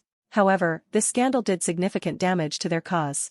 All right. I have to go back to work, added Chris. He then ended the communication to finish his work. Only 17 years of saving. I'm so close, he muttered as motivation. He logged into his coding software. It was an all-white space with nothing else in sight. Then, Chris used his spiritual power to write the codes. After writing for a few hours, he suddenly received a notification. He knew it was not time to end his work, so it must be important. He exited the program and checked his email. Immediately his eyes squinted. A new update to the library. A new era where everyone has magical abilities. Scene break. Chris walked to the testing site. With his honor citizen title, he was one of the first to have this opportunity. Although it has only been a few days since the update, he did not know he felt. After saving for so long, the thing he had dreamed about for decades was not available to everyone in the Empire. Before meeting the woman in charge of the test, he went through the proper identification process. And he was somewhat dazed for the entire process. Excuse me, is it true that I will become an arcanist? Yes, you don't have to worry. What about talent? Will this not be an issue? Yes and no, explained the lady. In the first awakening procedure, the amount of mana you contain in your body will be determined by your talent. However, a second procedure will give you a unique bloodline guarantee to reach Tier 3. However, the time it takes to reach there, how strong you are, and your mana regeneration and control will be based on talent and knowledge. Also, your effort. I see. Let's begin the test first. The woman had Chris place his hand on a crystal orb. Huh, muttered the tester. Is something wrong? Chris was worried that he was some sort of anomaly and that the new method would not work for him. No, you have a natural willpower of 2. Is that bad? On the contrary, it's really high, explained the tester. Is the maximum level 3? No, 10. And 2 is a high number? Correct. From the information she received, most Tier 10 gods will only have this level of willpower. Chris did not know what to say. So, what does this mean? You will receive some grant from the government. Really? Don't get excited. Willpower will only become beneficial after tier 6 and above. That won't stop me, argued Chris. He finally found something about him that was not ordinary. So, of course, he would be excited. That's the spirit, encouraged the tester before bringing him to a room with a magical circle on the ground. A flash of light appeared, and Chris disappeared before reappearing in another room full of books. He did not look around for long before sensing a mysterious power acting on his body. After a few minutes, he felt something inside him. Is this mana? He muttered with excitement. Then, he tested it out. Lumos, he chanted. A spark of light flashed in his hand before disappearing. However, Chris was excited beyond words. He had read about the first-year curriculum of magic schools like Hogwarts and remembered the spells and the theories. He focused more before chanting again, Lumos. After 4 attempts, he finally created a ball of light in his palms. Then, Chris laughed like a maniac. Tears fell down his eyes as he looked at this tiny piece of the floating ball. I'm an arcanist. Blop. He fell to the ground, feeling a wave of weakness overcoming him. As expected, a small mana pool, he muttered. However, the happiness on his face did not stop. While resting on the floor, a book flew over and landed on his hand. Is this my grimoire? The tester explained many things to him. Chris opened the book. Velocity magic. Isn't that vector transformation from that one paper I read? Chris was excited since his natural magic was quite powerful. Nevertheless, he reined in his emotions since he knew he had a long way to go. Chris stays on the floor for too long to recuperate. So, the tester summoned him back before giving him a mana-regenerating potion. He drank it with embarrassment. He proceeded to the next step, where he was placed in a machine and underwent some sort of surgery. They asked him what bloodline he wanted, and he chose the Archwizard class without hesitation. He had no desire to become a priest, archer, or crusader. After the surgery, he did not feel much different. The tester then handed him a magical artifact in the form of a watch. The watch would teleport them to a dimension where he has to kill a bunch of magical creatures. This will then result in skill points that he can use to increase his stats including mana. This sounds like an RPG virtual reality game in real life, commented Chris. It is. Chris was shocked as he realized how far the Empire had reached in such a short time. Here is a booklet explaining everything you need to know about this dimension, continued the tester. Take care of the watch. You only have it because of your title. Other citizens must go to the designated area for their training. Chris nodded as he felt lucky for this treatment. He also guessed it was not only because of his honor citizen title but also because of his willpower. He rushed home to read the booklet and prepare. His magical path was right before him. As such, he did not want to waste time. Chapter 396, Chris Tiu's Rise, Finale. Chris read everything he needed about the Konosuba dimension to prepare for his journey. He wanted to be ready. Afterward, he planned his next step. He first debated whether to take magical classes and learn a few spells, or directly go hunting. After weighing the pros and cons, he realized this mana pool was too small to be of use. He was almost a squib. However, he had another advantage. He was a tier 3 aura master. He used his military connection to buy a decent magical sword without wasting time. Most citizens must learn basic hand-to-hand combat, gun shooting, and the basics of one melee weapon. This law caused the aura department much trouble in the early days. After getting some decent gear, Chris activated his watch. A golem received him and even helped him acquire a skill card. And as expected, aura was one of the skills already registered, including his spiritual software engineer. The golem gave him a map that displayed the allocation of monsters in different areas. The areas were labeled based on their tier 0 to 3. And there was no other living creature inside besides the new people. Before the worldwide upgrade and revelation of his return, Edward moved all the citizens of Konosuba including the Spark Gods. They were now slowly being integrated into the Empire. As for the entire world, it was turned into a training place for the citizen to use the power of karma to reach tier 3. Fleur combined the Crimson Magic family bloodline with the unique bloodline that the adventure cards will grant individuals when they change classes. Hermione even upgraded the karma system of the world. Which area should I go to? Pondered Chris. Tier 3 area would give him the fastest rise, but it was also the most dangerous. From what he knows, someone will come to save him if he is in danger. But there is also the possibility of not arriving on time. Let's go to the tier 2 area. If there is danger, he can still run away. So, he headed to an area with a creature called boxing kangaroos. Based on the live map, he found an isolated one and attacked. He rushed forward and slashed his sword horizontally. And to his embarrassment, the magical creature dodged, making Chris smile in shame as he realized his lack of combat abilities. Ignoring his opponent's mocking look, he activated his aura and used the overwhelming physical stat difference to kill the animal. He felt a mysterious power rush inside his body and hurriedly checked his skill card. As expected, he leveled up. Technically speaking, he was level 0, while the kangaroo was level 34. Levels 0 to 9 are tier 0, 10 to 20 is Tier 1, 21 to 340 is Tier 2, and 41 to 60 is Tier 3. Chris immediately added all his points to increase his mana. As he sensed the increase, an uncontrollable joy appeared in his mind. He headed to the next target. And this time, he did not rush in for the attack. As the Emperor said, fighting head-on is barbaric. True mages fight long distances and spam their enemy with magic. Chris remembered the chaos when the Arcane Emperor said these words in an interview. All hand-to-hand arcane subclasses rioted. Then, the pure mages came to defend the Emperor, saying he was correct. Finally, the Emperor had to come out to explain it was a poor joke and sincerely apologize. Nevertheless, many people knew the Emperor was not fond of direct fighting. Chris summoned his grimoire to activate his unique magic. He increased the velocity of his sword, drastically increasing its speed. It pierced the kangaroo's head before the creature even realized what had occurred. Chris controlled the vector of the sword to change direction, achieving a power similar to telekinesis. Like a child, he continued to control the sword, making it fly upward, downward, side to side, etc. He had a smile plastered on his face like a child who received a new toy for Christmas.eoe. A few minutes later, he suddenly felt lighthearted as his man ran out. Embarrassed again that he had lost control, he used his aura to walk to a safe area to recuperate his mana before continuing hunting. He killed a few more boxing kangaroos before becoming bolder and deciding to fight more than one at once. He was successful, but Chris realized he needed a defensive spell. He tried creating a field around him that redirected all vectors directed at him. He thought the process would be difficult, but after trying for a few hours, a new spell appeared in his grimoire. Is this the benefit of high willpower? He remembered the information explained this grimoire system favored people with determination or high willpower. With a way to protect himself, Chris continued his hunting. A month later. Fireball, he chanted before creating a ball of fire 5 times that of a basketball, sundering more than 100 magical beasts. Bottomless swamp, he waved his staff to create a swamp and trap a ground of long-legged chickens, a tier 3 animal that was very fast. Lightning strike. Lightning descended from the sky to destroy the long-legged chickens. Is this the power of a tier 3 arcanist?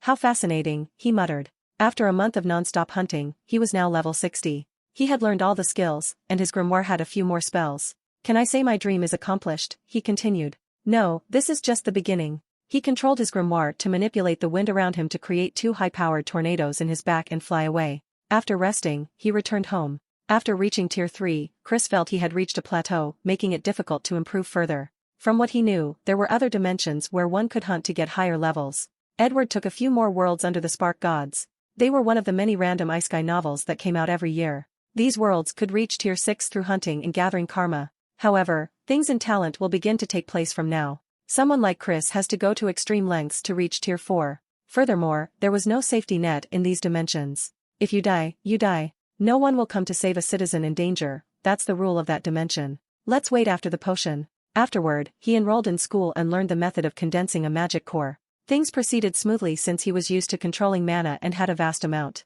Now, Chris had to worry about his future. He had to worry about learning the expansion charm to ensure he could advance to tier 4. Then there is the process of liquefying mana. Even with a dragon potion, this would be difficult, not to mention the current me, he muttered with a smile. If only there were another, he continued with a sigh. Another way, he squinted his eyes as he felt a flash of inspiration. In terms of talent, intelligence, and spiritual power, there is little chance I can understand and enchant my core with the expansion charm. But what if there was another way? A way that used my only advantage over others, willpower. Chris hurriedly went on the web to search for scholarly journals.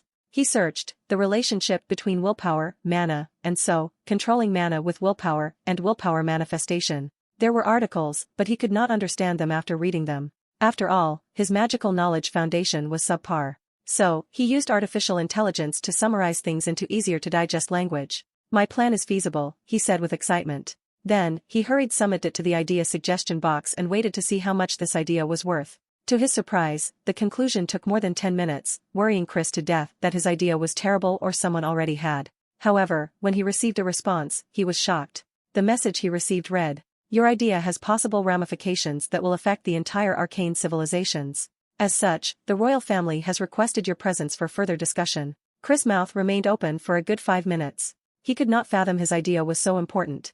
Chapter 397, Chris' Contribution. Edward sat on his throne with a few screens floating before him. Since the new update of the library and the Empire entering the Age of Magic, he has been busy in the past month. He had to fuse the 2 continents from Black Clover with the Pangean continent. He had to settle all the people previously living in that continent, especially the ones from the Eastern continent. Luckily, his clone helped immensely with the process. He also had to settle all the people he plundered from his voyage, which involved sending many people to different planets and even star systems. He had to set up the Magic Knights from the Western continents.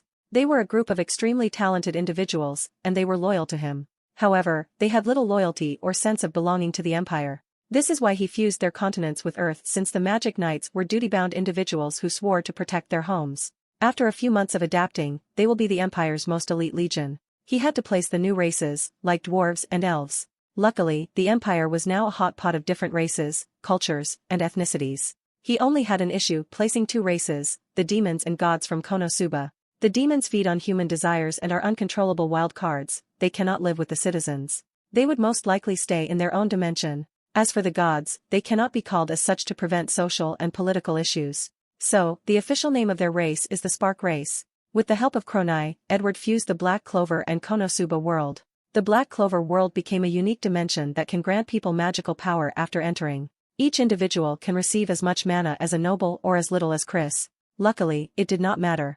With the bloodline research and karma system of the Konosuba world, every citizen is guaranteed to become a Tier 3 Arcanist with enough effort. However, to go beyond that will require them to risk their lives. One of the problems he has to deal with is the sudden increase of people with magical power. When aura training became mandatory for everyone, there was a long period of chaos with people abusing their power. Fortunately, the Empire learned from its mistakes. Before the announcement, the aura force drastically increased as many people were chosen to use the two dimensions before the public. Their existence was to deal with the possible upcoming chaos. Of course, new systems were implemented to prevent aura department from having too much power and becoming corrupt. Another department that was drastically increased was the medicine department. The government wanted to prepare for the increase in magical-related injuries. While reviewing the documents, someone walked inside the room. "How did it go?" he asked without raising his head. "We've routed all the underworld members," reported Grindelwald, the commander of the Ghost Squad. In recent years, Ghaznad has corrupted many members of the Empire, resulting in the creation of the terrorist organization named Underworld.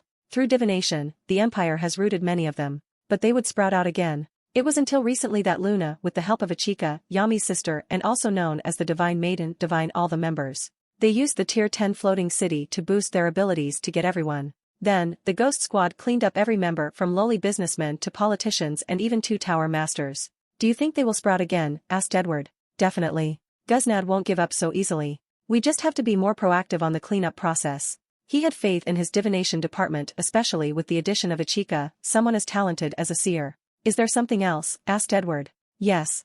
I think it's time for the Ghost Squad to be decentralized. We need a separate branch focus on spying and assassination." Edward moved his eyes from the screen before him, looking at Grindelwald oddly. It was the first time he met someone asking to reduce the power they controlled. "Don't look at me like this," replied the former first-generation Dark Lord. "I'm only looking out for the Empire." His dream has always been the prosperity of wizards. And now that his dream had been accomplished, he did not want anything to come to ruin it. As such, the Empire must be as mighty as possible. You may be correct. Divination was not always the answer. And having a group under him focused directly on assassination would make things easier. He could use many shadow tactics. The Ghost Squad can then concentrate on pure military power. "I will take that into mind." Grindelwald nodded before sending him the report and leaving. Edward supervised everything. "Master, I think we find why Chris is a linchpin."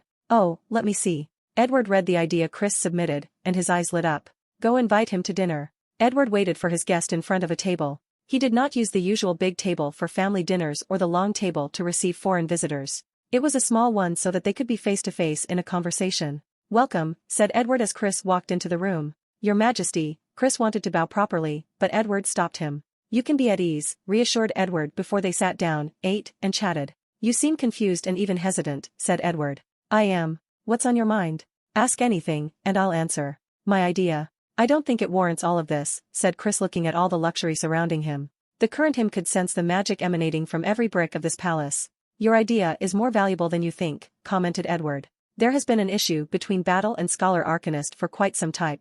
Without research, experiments, and innovation, it is 100 times more difficult for Battle Arcanists to improve their soul strength and reach a higher tier. It is harder for them to expand their magic core to contain more mana and more difficult for them to condense their mana into liquid and solid. On average, Battle Arcanists have a higher willpower than scholars. Your research can allow them to use their willpower to compensate for the gap. From now on, the playing field will be leveled." Chris did not think so far about his research. But his original intention was to make up for his lack of talent, to use his willpower to do the things his soul could not do. And I can tell you this is not the only benefit your research can bring, added Edward. I've recently discovered willpower is critical to the arcane path. It is the thing that will make us both equals to the gods and even surpass them. Chris trembled as he realized the scope of what he had gotten involved with. However, he tried really hard to control himself. There is currently no universal way to train willpower. I'm hoping that you will create such a method. Chris remembered his test and how the tester was shocked by his willpower of 2. He took a deep breath to calm down. I think you're overestimating my capabilities. You're underestimating your value, countered Edward before explaining to him the existence of linchpins and all the others. Chris was once again shocked as he never thought there was anything special about him. Wait, is that why Cruz contacted me 15 years ago? Yes. A terrorist organization was suspicious of your linchpin identity and wanted to steer you to another destiny. Edward did not tell him they had tried to kill him a few times in the past months, but the Ghost Squad secretly protected him. So, what happens now? Asked Chris after processing all this information. I will give you all the resources you need for your research. Including a dragon potion, he asked rather swiftly. See. Yes, a level 5 potion is a must. I can even grant you the level 6 one if you succeed. There is a 6th level? It's an open secret, but there is a 6th level brewed from a dragon king heart. Chris sat in a daze without knowing what to do. Then, tears began to fall from his eyes, making him embarrassed. Are you alright? I'm sorry, Your Majesty, Chris said, wiping the tears. I've spent decades saving for a level 3 potion, hoping to change my fate and pursue my dream. But now, an even better one is granted to me. My life has changed so much in the past month that I feel overwhelmed. Edward sighed before patting his shoulder. One of the flaws of a meritocracy system is that it values the gifted to the point of harming ordinary people. I've tried to make things fair and give everyone an opportunity. But even I cannot create a perfect system. I was not blaming you, no, I would never. Chris understood this truth. In the Empire, if you are talented, many opportunities await you. However, if you are ordinary, the only way to change your fate is through hard work and long years of unrelenting efforts. Because he understood this truth, he saved money for so many years for the potion. The two chatted for a few hours before Chris left. He had much to do, mostly attending school, as his magical knowledge was probably on par with a fourth-year student at Hogwarts. He had a long way to go. Chapter 398, Dangerous Reinforcements.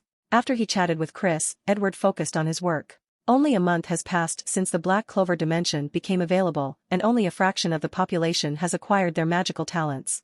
Many people were still left just in the solar system, not to mention the other star systems. Furthermore, he still needed to make the spirit world from the eastern continent available to the public. Many Tier 7 arcanists have to exchange their research for more merit to exchange the potion for the Kairos poison. Additionally, they have to buy the method of condensing the arcane spark and storing mana into soul dimension to decrease the speed they can reach Tier 8. Unfortunately, even if they buy these things, they can only reach higher tiers once the issue of soul limit is dealt with. While he dealt with these issues, another screen popped before him with Olivier's face. How did things go with Chris? Can we trust him? Fine. From the information we have, there is nothing suspicious. And it helps that he is a monarchist. You should still keep a watch on him. Of course. This has been the policy for all the linchpins. Many of the research personnel the government gave them for their research are undercover agents to keep watch on them. This has been the same for all the linchpins. Why are you calling me? Is there something urgent? Yes. We've made contact with the Starskin Queen. I think they are ready to surrender. It made sense. After the dwarves surrendered, they lost access to their weapon supply. The Queen requested to talk to you, added Olivier. I will go receive her. How are the preparations for the expedition? Hermione has already finished and headed there. With Hermione's summoning talent, the Empire discovered a new plane. According to the probe sent inside, there is a maximum level of power of Tier 9. So, Edward decided to use it for the first interplanar expedition. They needed to gather on how to conduct planar warfare and discover the situation of the astral realm. She should be alright with the floating city. True. How is Wiz? With her coronation as a new empress, it has become easier to integrate the undead into the Empire. She has been toying with the idea of studying life magic to create a life staff and revert these people to their original selves. It's a good idea. Most of the undead had no choice and were forcefully turned. I'm sure they would choose to revert if given a choice. If Wiz can create a life staff with life authority, she can use Bellatrix's help with the death staff to help them. CM. Alright. I'll go prepare for the meeting. He hopped on a ship 2 days later, heading to Sirius Star System. Ika Star System, Guznad's lair. Guznad held a book in his hand while sitting on his throne. He sensed the arrival of his lich servant but did not say anything for a few minutes. What is it? My god, the situation has gotten worse, replied the lich as it knelt. All our eyes in the Arcane Empire have been removed. They have suddenly increased their military power out of nowhere, and we are losing terribly. Guznad remained calm as he flipped the page of his book. He knew the Empire had never used its full military strength. During all the confrontations, their fleets based purely on technology have never been used in battle. And this sudden increase in military power must have something to do with the appearance of the Arcane Emperor. Anything else? Yes. Our spies from the Starskin race have notified us that the Queen is meeting with the Arcane Emperor. They are most likely going to surrender. Bang! Ghuznad closed his book. The Lich's heart skipped a beat despite not having a heart. Ghuznad knew the Empire treated his invasion as an opportunity to expand their territories and conquer the galaxy. And recently, the dwarves surrendered, and soon the Starskin. And with how things are proceeding, the elves won't last long. And during this whole time, he is stuck in this place, having little room to breathe. We need more manpower, correct? Why yes. I will lend you one of my clones. Conquer a layer of the abyss. Chose a marquis as the target. If the Lich had skin and muscles, his face would have changed. The abyss plane is the largest plane in the astral realm, with an almost infinite layer. However, they are also the most dangerous. The reason for all the layers is that abyss demons would invade other planes and sink them into the abyss, in other words, have the abyss plane swallow them. There are rumors that the abyss plane has the only remaining tier 11 entities in the astral universe. Is this really a good idea? Asked the Lich in a low voice. If the other gods know you have summoned abyss demons on this planet, they will band together to hunt you down. A lord occupies each layer of the abyss. Anyone who defeats the lords can take control of the layer. And they are classified into titles: Baron, Earl, Marquis, Duke, and Prince. They represent tier 6 to tier 10. And one thing the abyss does not lack is legions or cannon fodders. Abyss demons are born for slaughter. The moment they are born from the creation pool as babies, insects, or larvae, they must swallow each other and evolve before they get to the shore. As such, only the strong can survive. And with how many layers it has, there are so many demons that it is mind-numbing. The Arcane Empire has not used its clone legion to overwhelm us with numbers. Once they do, we can only rely on the abyss demons to retaliate. Abyss lords can control the demons living in their lair. They can control and summon them to other planes to fight their battles. The Lich opened his mouth, wanting to say something. But he just nodded and left. The cosmic god plane is lusted after by every high-level plane in the astral realm including the abyss. The tier 10 entities want to invade or enter the world to access the multiverse and become tier 11. And their actions increase the chances of some abyss princes using this opportunity to enter this plane. The Lich cared little for what happened to this plane. What he cares about are the consequences. Once the faith god discovers someone allows foreign entities to enter this plane, they will be treated as traitors and hunted down by all factions. Even if his god tries to hide in his divine kingdom in the outer realm, he will not be able to escape. In fact, these faith gods will even hunt him down if he tries to flee to other planes. Despite how he felt, the Lich went to execute his order. A marquis is only tier 8 by the standard of this plane. However, for many reasons, even with a tier 9 clone of his god, it will not be easy to conquer the layer. Firstly, if the marquis detects their intention, they can command the abyss demons to use guerrilla tactics to deal with them. With the sheer number of demons in a layer, if they all turned into human bombs and used suicide methods, it would be a problem. Secondly, any demons who can rise to the Lord's position is not simple. They have to be cunning, cruel, and powerful. They are all battle experts since all demons spent all their lives fighting and evolving. Finally, the abyss will bless all the lords. In their layers, their powers are boosted beyond normal, similar to a faith god in its divine kingdom. As such, even with the tier 9 clone, he might fail in his mission. While Ghuznad was planning his risky military expansion, Edward finally met with the Starskin Queen. Chapter 399, Guidelines.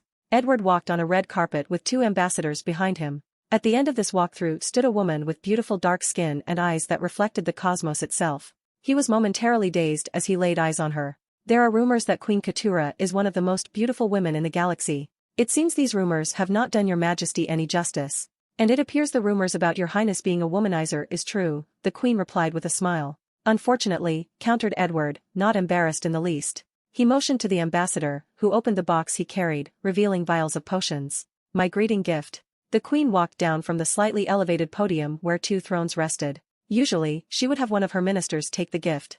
However, Queen Keturah understood it was not time to play political games since she was before an empire that was even more powerful than hers. She looked at the potions, and a slight surprise flashed across her eyes. With quick divination, she could tell this potion was to heal her previous injuries. What's more surprising, this potion was perfectly tailored to her race's physique. Star magic is fascinating, commented Edward. According to the Empire's study, stars can emit 2 other unique types of energy besides mana or solar energy, cosmic energy and star energy. Solar energy is used mainly for fire spell, or what the Eastern Arcanist called pure yang spells. Cosmic energy has more versatility, but it remains somewhat of a great mystery. The Empire has machines that can wield cosmic energy, but it is harder for any individuals to wield, let alone form an Arcanist subsystem. As for star energy, it is the main energy the Starskin races use. It can be used for various spells like controlling the weight of the stars, teleportation, light magic, or use astrology for divination and other magic-related activities. By studying the Starskin race's ability to convert star energy into mana, the Empire has benefited greatly in the field of star magic. And when Edward brought back Zuriel and Yuno's star magic, the process was accelerated. Queen Keturah paused for a moment before opening the potion and drinking it, ignoring the apparent horror of her minister. As soon as she finished, a powerful aura emanated out of her body. Then, her long braided hair reverted to the glistening black from a dying white. Her sick complexion returned to a normal level, making her skin shine more brilliantly like the stars at night. "The root of my injuries has been healed," she muttered. Queen Keturah could feel she was not completely healed, but her biggest injury problem was dealt with. In her current state, she could use that forbidden item once again without killing herself. "Thank you, Your Majesty. No need for formality since it is simply a gift." The two then proceeded with this meeting. And as expected, the Starskin wanted to negotiate their terms of surrender. Mostly, there was no trouble in the negotiation, except for the issue of kinghood. The Empire does not grant royalty position. However, Edward agreed to give the Queen a title with some benefits. However, the title will not have any actual power. If she wants to represent her race in the Arcane Empire's council, she has to be elected appropriately. The title will also not be hereditary. However, there will be many other benefits regarding resource allocations, security access, and certain privileges. Since the Starskin race was a group with many diviners, not all of them were but a good portion, he was willing to make some concessions. The issue of royal title could not be agreed upon in one day, so the delegations agreed to continue the next day. However, Queen Keturah invited Edward for a personal meeting since she wanted to tell him something. Queen Keturah served a beverage unique to their race, and the only way Edward could describe it was it tasted like stars. Stars are nothing but massive pieces of celestial bodies, yet, he could taste them. "Before everything is settled, there are a few things I would like to tell you about our race," said the Queen. "Do you know the existence of the astral realm and other planes?" She had to ask since she knew the Empire was less than 100 years old despite its advancement. "We do. We've even begun our first exploration," replied Edward. "Well, our Starskin is from another plane, the luminary plane," she said, observing his response. "You don't seem surprised?" "After discovering the astral realm, one of our think tanks theorized this possibility." "After all, your race is truly special," replied Edward before sipping his drink. "What I want to know is how did you enter this plane?" From what he knows, this place has been closed off for billions of years to prevent foreign invasions.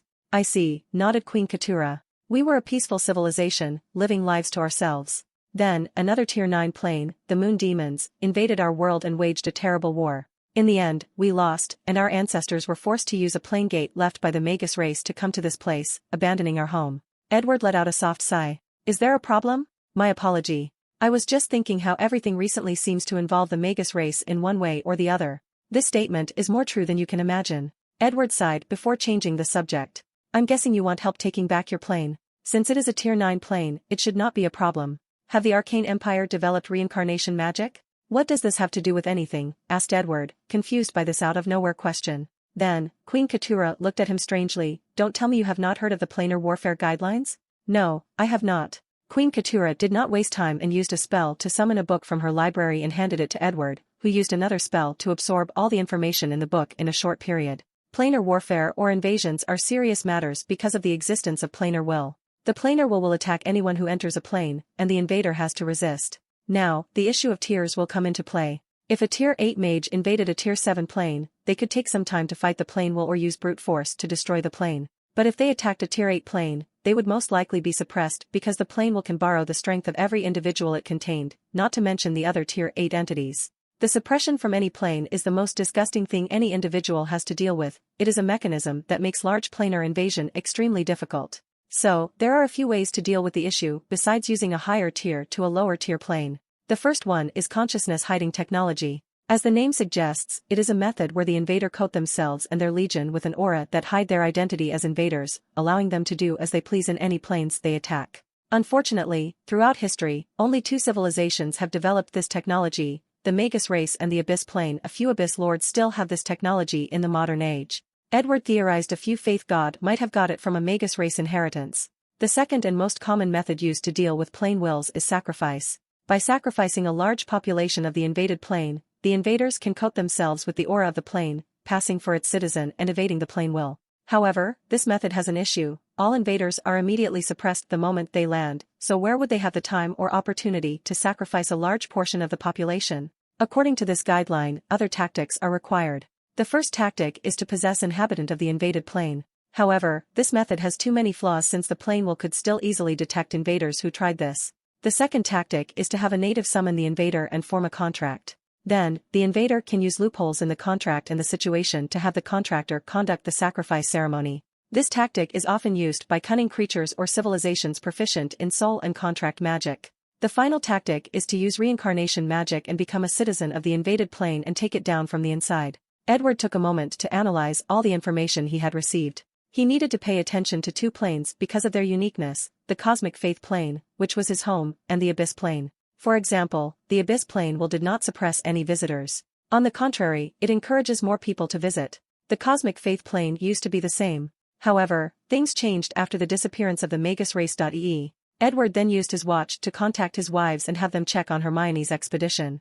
Chapter 400, Universe Era. How long since your race arrived on this plane? Asked Edward. It was a long time ago, replied Queen Keturah. Our records say it was during the High Elves' rebellion. This was a new term for Edward. He head of the High Elves, an ancient race that is considered a higher bloodline than regular elves. Even the concept of high magic that the gods are not immune to, is named after them. He knew they used to be on par with the dragons at one time but had declined for some reason. I've never heard of the High Elves' rebellion, admitted Edward. I'll show you our records. Queen Keturah was generous and allowed Edward access to their race's ancient records, which goes back billions of years. Unfortunately, not everything was preserved since the Starskin race had to migrate from another galaxy. However, many modern scholars of their race have used historical techniques to theorize the missing parts of their race's history. As such, Edward had a pretty decent understanding of certain major events that occurred in the cosmic faith plane. After the sudden disappearance of the Magus race, two groups rose to become the ruler of the universe, the dragons and the High Elves. After many years of fighting, the High Elves proved their dominance, and the dragon race had to enter a state of seclusion to prevent their race from possible extermination. The High Elves ruled the universe. As one of the few races who can reach Tier 10 without faith, it was rather easy for them to do so. During their reign, the concept of faith god was not even prominent. Yet, it also became the reason for their downfall. Most creatures in the universe could not reach higher tiers because of their bloodline limitation and soul limit. However, they soon learned that this was no longer a problem as long as they became gods and absorbed faith. And as more creatures became gods and reached higher tiers, the High Elves felt their status threatened, and they began a war to exterminate all gods and ban the practice of faith. Unfortunately, they were extremely racist and xenophobic, even discriminating against their own kind, the lowly elves. As such, myriad races and creatures banded together to defeat them in a war called the High Elves' Rebellion. In the end, the High Elves also had to hide to survive. Then, the faith gods reigned supreme on this plane. They changed the plane name from the one the elves previously used, Galad. Magus plane, Galad plane, and Cosmic God plane, thought Edward before analyzing the information he had just absorbed. He created an outline of the universe's history. Genesis era, birth of the universe. It could be the result of the Big Bang or a magical phenomenon. No living creatures lived there. Supposedly, the Elder God era. The Elder Gods are the first creatures born in this universe. They were a powerful race born with the power to control authority. Edward theorized that their existence was because Chronai, the planar will, needed a way to stabilize the universe. So, she shared her control over authority to lessen the burden on her herself. The Magus era. Edward does not know whether other races appeared in this era or near the end of the previous era. Anyway, this race of pure mana named Magus became mad scientists. They destroyed the Elder Gods, conquered the universe, and spread throughout other planes. Edward believes that the Magus race conquered the entire astral realm, and the reason for their disappearance is that they achieved Tier 12 as a civilization and entered the void, traveling the omniverse.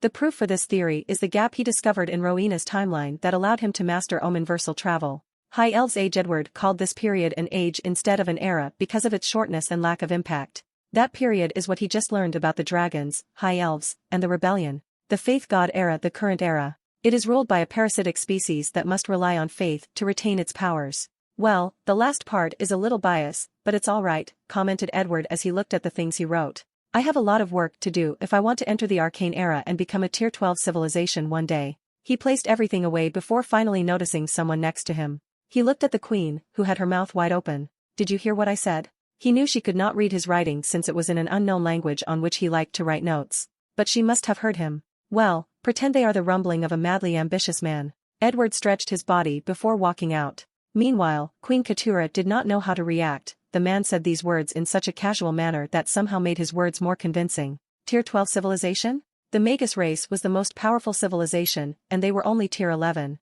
A look of horror suddenly appeared on the queen's face. Magus. Disappearance. Tier 12. Could it be? She looked in the direction of Edward's departure and wanted to rush and ask. However, she knew these kinds of secrets could not be so easily revealed. Creating a new era with my own hands? Establishing a civilization on par with the Magus. A brilliant light flashed in Katura's eyes as ambitions filled her heart. She was not satisfied with their race taking back their plane. After all, they were only a Tier 9 civilization. Did he do it on purpose to secretly tell me his ambitions and get him on his side? Queen Katura gave Edward too much credit. He became too comfortable with her because of her warm temperament, so he was careless and revealed these words. Well, it appeared things went in his favor. Re-Noel Co. In the following days, the negotiations finally ended. The two sides chose a day to announce the merger. Edward then handed the queen access to the Empire's library and online schooling so she could transfer to the arcane rune system. Then, he rushed home to see Hermione since she had returned from her expedition after the group contacted her. How did it go? Asked Edward. Everyone looked at her. Terrible, Hermione replied. The moment I landed, countless chains that contained the power of authority suppressed the floating city. No matter what I tried, I could not take a single step outside. Even the void cannon did little damage before the attack was exiled to an unknown place. The golem's legions were annihilated. It was a disaster. The suppression was so bad, asked Olivier. It was, to the point it became an anomaly. Why is the universe will of that plane so powerful? Although we expected this, I did not think it would be this bad, commented Fleur. Expected? The group then showed her the guideline. That explains a lot, said Hermione before sighing. So, we need to confront the planar will and buy time. Meanwhile, use reincarnation magic and have someone infiltrate the world before establishing a sacrificing ceremony. Until we develop the technology to ignore planar will, this is the best strategy, added Olivier. Bessie using brute force, commented Bellatrix. Besides that, with the Tier 10 floating city, they have this option with Tier 9 planes and below. Invasion guidelines and sacrifice ceremony. Why is the culture of this universe so dark and brutal? Sighed Hermione. She was not a kind-hearted person, at least not anymore. After all, she has done human experiments, killed, and conquered. However, sometimes, she felt this universe was too dark. She only went on that expedition to find a new plane to exchange ideas and cultures, not to invade. Using force was the last resort. Then, let's use a different approach, said Edward, and everyone looked at him. Let's negotiate. You want to peacefully negotiate a cultural exchange with the planar will? Asked Rowena. We have the technology to communicate with planar will. We can try a peaceful method first. On a more personal note, I also wanted to ask for your help. As many of you know, I'm currently pursuing my education, and it can be a real challenge to balance schoolwork and creating content for this channel. If you found my videos helpful or inspiring, I would be incredibly grateful if you could consider making a donation to help me continue my education. Even a small contribution can make a big difference, and it would mean the world to me.